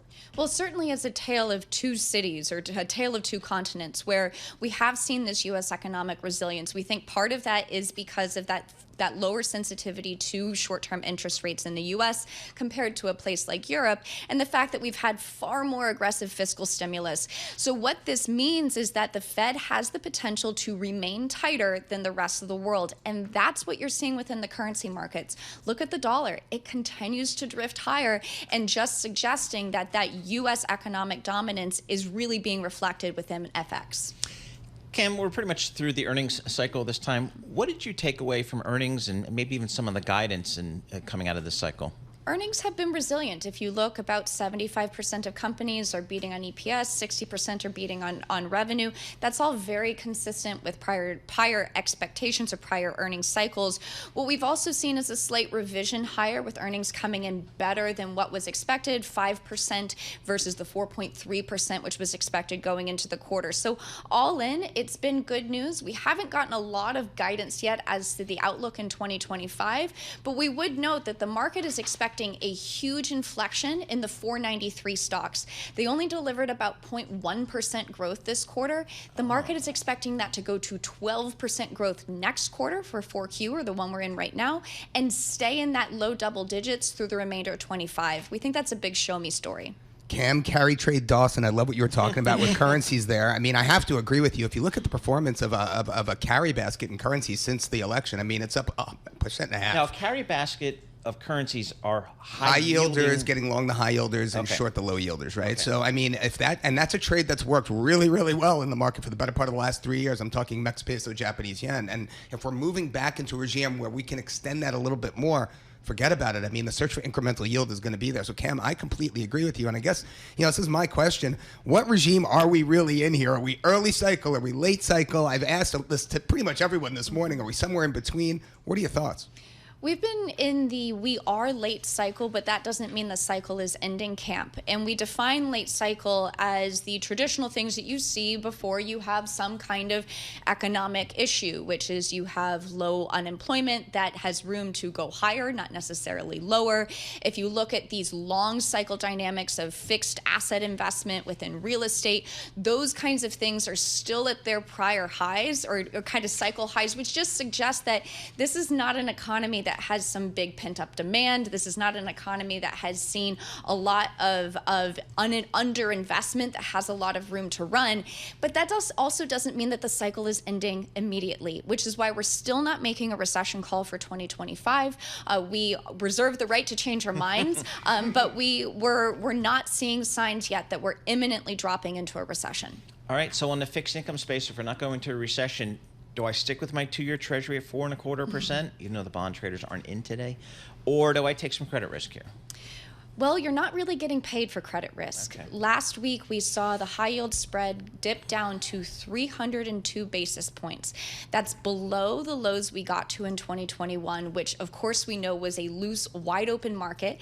This market is wide open, and that does raise the questions of how much does the Fed really need to ease with financial conditions this loose? So we don't think you're getting well compensated for taking credit risk, because effectively at 302 basis points, this high yield market is saying that there is zero risk to corporate profits, zero risk to income growth slowing down, which just means that you're kind of off sides if you're overextended within credit. But we would note there's still good demand for that credit simply because base yields are so high, and you have this dynamic, as we're seeing all in the market, that there is a reach for yield. Well, Cam, if we look at factor performance in equities here, a surprise to me, it's not quality, it's not fundamentals, it's low volatility. Low vol has been the outperformer here on the heels of this trade, and that kind of speaks to what you've been saying, right? That maybe valuations are high here. Maybe that's kind of, putting people in more of a defensive mode. Do you see that continuing? Because, every indicator, at least in equity land, VIX at 15, risk on, in my opinion, I see people are actually interested in Tencent and Alibaba who are reporting earnings this week, go figure. So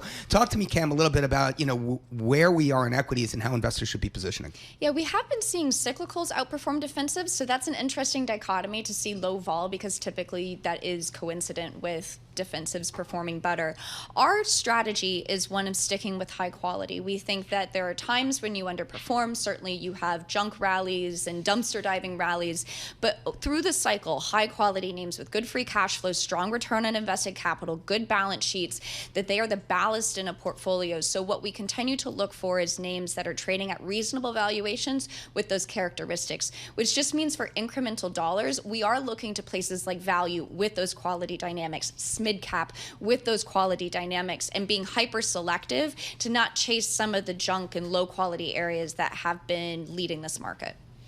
So, but I'm just looking at the fixed income space. The best performing fixed income has been high yield, up 8.28% this year. So the high yield market's worked. Yeah, let your winners ride, I suppose. And that's where we're looking at it today and saying, are we comfortable only getting compensated by just north of 300 basis points for incremental investments? So we actually dropped our strategic allocation to high yield to an underweight, simply because we thought that we were not getting well compensated. We were a little bit early to that trade. We did it a couple of months ago, but we still think in underwriting new capital, new allocations, that you're simply not getting compensated for that risk. Cam, I just want to pull you a little bit out of your comfort zone. This debasement trade, the fact that gold has had this just amazing rally to near record highs. It's come off 3% on the heels of the election. I'm just curious. Is there more juice for gold to rise in this environment, or have we seen better days? I think that we have to appreciate that gold in the short term got overbought, flows got extended, futures got also very extended as well, suggesting that positioning just became very long gold, so that it's not surprising to see some of that strength be digested. It's important to think of gold and Bitcoin effectively as those psychological commodities. The idea is that it's less about the debasement actually happening and more about the fear of the potential for the debasement that can drive these prices. And certainly with high fiscal deficits, the Fed potentially cutting rates further, you can see why people could be concerned about that. Cam Dawson, thank you so much for joining us. Cam Dawson, she's the CIO of New Edge Wealth, a proud graduate, and I think a double graduate of Rollins College down there in Winter Park, Florida, just outside Orlando. So we appreciate Cam coming into our studios with our news in New York City. Here's John Tucker. All right, guys, President Biden will host President-elect Donald Trump this week at the White House for their first post-election meeting. Let's get more on this report from Bloomberg's Charlie Pellet. It sets in motion the transition of power that will be completed in January. The Oval Office meeting will come Wednesday morning at 11. Last week, Biden pledged to help ensure a peaceful transfer of power in January and called for healing divides in a politically polarized nation. In New York, Charlie Pellet, Bloomberg Radio. And President-elect Trump has named Tom Homan as his border czar, the former acting ICE director, who was the face of zero tolerance in the first Trump administration. Trump has also picked New York Congresswoman Elise Stefanik to be his UN ambassador. Republicans 5 seats away from reclaiming their majority in the House and pulling off a clean Washington sweep. Arizona Republican Dave Schweikert's race is the latest to be called in the GOP's favor. And the Kremlin denying a Washington Post report that Trump spoke with Vladimir Putin last week. The paper says the president-elect urged the Russian leader not to escalate the war in Ukraine in a call 2 days after the election. FTX filed a lawsuit against Binance Holdings and its former chief executive, seeking to claw back almost $1.8 billion it alleges was fraudulently transferred by now jailed founder Sam Bankman-Fried. The lawsuit is one of many filed by FTX against its former investors, affiliates, and clients in the Bankruptcy Court of Delaware. Other defendants include former White House communications officer Anthony Scaramucci. A United Nations climate negotiations start in Azerbaijan. The chief issue is who must ante up to help poor nations, and especially how much. But this year's talks, known as COP29, won't be as high profile as last year's, with 48 fewer heads of state scheduled to speak. The leaders of the top 2 carbon-polluting countries, China and the United States, will be absent.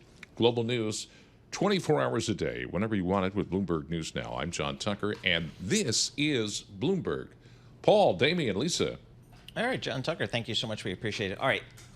He has badged in, Eric Balchunas has badged into the building. So that's order number 1. So he will be here at 9:45. We'll talk ETFs.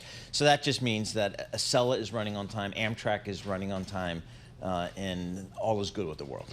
Because you never know, because with they got this bridge there, John knows all about this, in the swamps of Jersey. It's like 500 years old, this bridge. I mean, it's wooden bridge. And sometimes it doesn't open or close, and then all the trains in the Northeast are all screwed up. There'll be the Portal Draw Bridge, which they're doing a wonderful job of. Yeah, but Eric will just call it. He'll just call a chopper, and he'll just That's right. You get the 34th Street helipad. The ETFs. There are always excuses. The helicopters. But anyway, Eric's here, so we'll be talking about it. That's actually, I mean, the ETF business, the growth of ETF has just been unbelievable. And it goes further. I mean, you look at BCred and all these other products, which are just give investors access to some of these asset classes. It's just amazing. It's a great thing for the individual investors. Well, Balchunas is coming up in just a moment. This is Bloomberg. Good morning.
Markets, headlines, and breaking news 24 hours a day on Bloomberg Radio, Bloomberg Television, and the Bloomberg Business app. This is a Bloomberg Business Flash.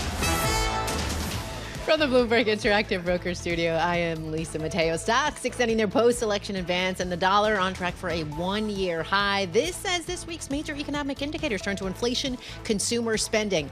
Let's start with the NASDAQ. Right now, shifting down 0.1%, 16 points at 19,271. The Dow up 0.9%, 399 points, 44,391. The S&P 500 up 0.1%, 11 points, 6,006. We head over to the bond market, which is closed for the holiday, so that from there we move over to commodities. We have spot gold lower, down 2% at $2,623 an ounce. We have Brent crude down 2% at $72 a barrel. WTI crude at $68 a barrel. Want to turn to Bitcoin, rallied past 82,000 for the first time. Right now, Bitcoin is at 82,183. Crypto-sensitive stocks like Coinbase this morning up about 12%. And then we have MicroStrategy, that's up about 10%. Shares of AbbVie, they are falling down 12%. It's the biggest drop since September 2021 after its schizophrenia trials fail. And shares of Cigna, we have up 6% after it said it will not pursue a combination with rival insurer Humana. We have Humana down 2%. That is your Bloomberg Business Flash. Paul and Damian. All right, Lisa Mateo, thank you so much. We appreciate that. Damian Sassower doing yeoman's work sitting in for Tom Keene here this morning. I'm Paul Sweeney. We're live here in our Bloomberg Interactive Broker Studio, streaming live on YouTube as well. Philadelphia has this thing on New Year's Day. It's called the Mummers Day Parade. As a little kid, I grew up watching this on Channel 6. Eric Balchunas, you do the ETF stuff for BI. I could care less. What is a mummer, and what's the Mummers Day Parade in Philadelphia? This is a huge tradition down there. I don't know if I could define a mummer. I just know from living there, I almost feel like mummers are like if the audience was the parade. You know, they're usually a little tipsy. Yep. They're, kind of stumbling down the street. They've got signs. They're very creative. It's a little ragtagish. So, because there's a juxtaposition with the Rose Parade, which is so formal. This is like if a bunch of Philly fans decided to have a parade every New Year's Eve or New Year's Day. That's sort of what it's like. I like it. It's got a nice haphazard energy to it. I've come to really appreciate it, but it is fun. It's not the Rose Parade. Nothing like it. Maybe the opposite. So folks out there that you're not in the Philadelphia area, go Google Mummers Parade. Check out some of the video. It's really amazing. But it's totally a Philly thing. Well, Eric, I'd like nothing more than to ask you about the Eagles' dominant victory over the Cowboys this weekend. But instead, I'm sitting here and I'm rebalancing my equity index ARB portfolio. And I'm looking at names like, I don't know, Franklin Resources. I'm looking at names like Paramount. Paul Sweeney here is telling me he's not going to subscribe to Paramount. Talk to us a little bit about what's going on, at the low end of some of these indices and the rebalancings that we can expect into the end of this year. Is there going to be a lot of movement there? Yeah, it depends on the index, right? So market cap weighted indexes are going to let these big stocks keep riding. That's why the Mag 7 makes up a ridiculous amount of the Qs and SPY. But where the rebalance, and some people like this, is an equal weighting and smart beta, which are fundamentally driven. Those are going to keep rebalancing into sort of smaller, large caps, more value stocks. And we have Rob Arnott on the TV show today. He would tell you that's what you should do. But people have been telling you that 100% ago. So I don't know. Is this how much? Because I'm looking at the flows here. The top 5 flows: SPY, Qs, IWM, which is small caps, VOO, VTI. 4 of those 5 are Mag 7 heavy. Yeah. So if all the flows are, and these are really big flows. These are like mega Trump size flows here. We're talking $58 billion in a week. Yeah. I was taking profits on my underlying, which is why I was going long the index funds, just as a hedge naturally into the election. So, no, I'm just kidding. But no, seriously, the flows that you're seeing, forget about equities. Let's look at fixed income here, right? Short duration, high yield. Does that still work? Sure. It depends. Fixed income, you got to choose your battle. So HYG, by the way, is on the list. It's the top flow getter since the election. There you go. But there's also some people hiding out. Shy is in there. That's short-term trades like cash. Yeah. TLT is interesting. I call TLT a siren song for people who think too much. Like, you think you're going to outsmart the Fed. Well, Trump's going to do this. The Fed's going to do that. And then, this moon will be lined up perfectly and TLT will go up. And it's basically like lured all these people to shipwreck over many years. Now, you have a month or two where it spikes. And if you catch that, you're in looking good. But TLT at 1.4 billion. It's interesting, if rates do lower quickly, you're going to win, but that's yet to be seen. Obviously, Powell says he's not going anywhere. So, there's still some questions there, but that's what people are doing in the bond market. But they still buy the ag. The ag is third on the list of flows. And, the ag is just the 40 in the 60-40. And I'm not a huge fan of it being the total core because it's weighted down by treasuries. And most active managers would have a little high yield or a little international, take on a little more risk. So to me, I like IUSB, which is like the ag, but with like a little extra international and high yield. It's more like beta to a bond manager than the ag, but the ag still dominates. ETF investors, they were buying right into the election, weren't they? They were taking risk. They weren't hedging, were they? Yeah, no, they were, they're, I don't know if it's numb or smart, but ETF investors over the last 15 years have been rewarded for doing nothing.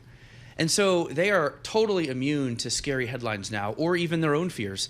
They just keep buying because they've seen many times. If you've ever gotten scared and moved your money to cash, you've lost. Yep. So they bought right up until the election. It's like they were on a different planet than the headlines because we thought there could be some drawn out, the results wouldn't be known. And that's a pretty big catalyst, possibly negative catalyst event. And they didn't care. They just kept piling into equities. And then the election hit, and they just piled more into equities. The trading crowd got involved, and so you have this explosion, which is interesting to me because the S&P was already up like 25%.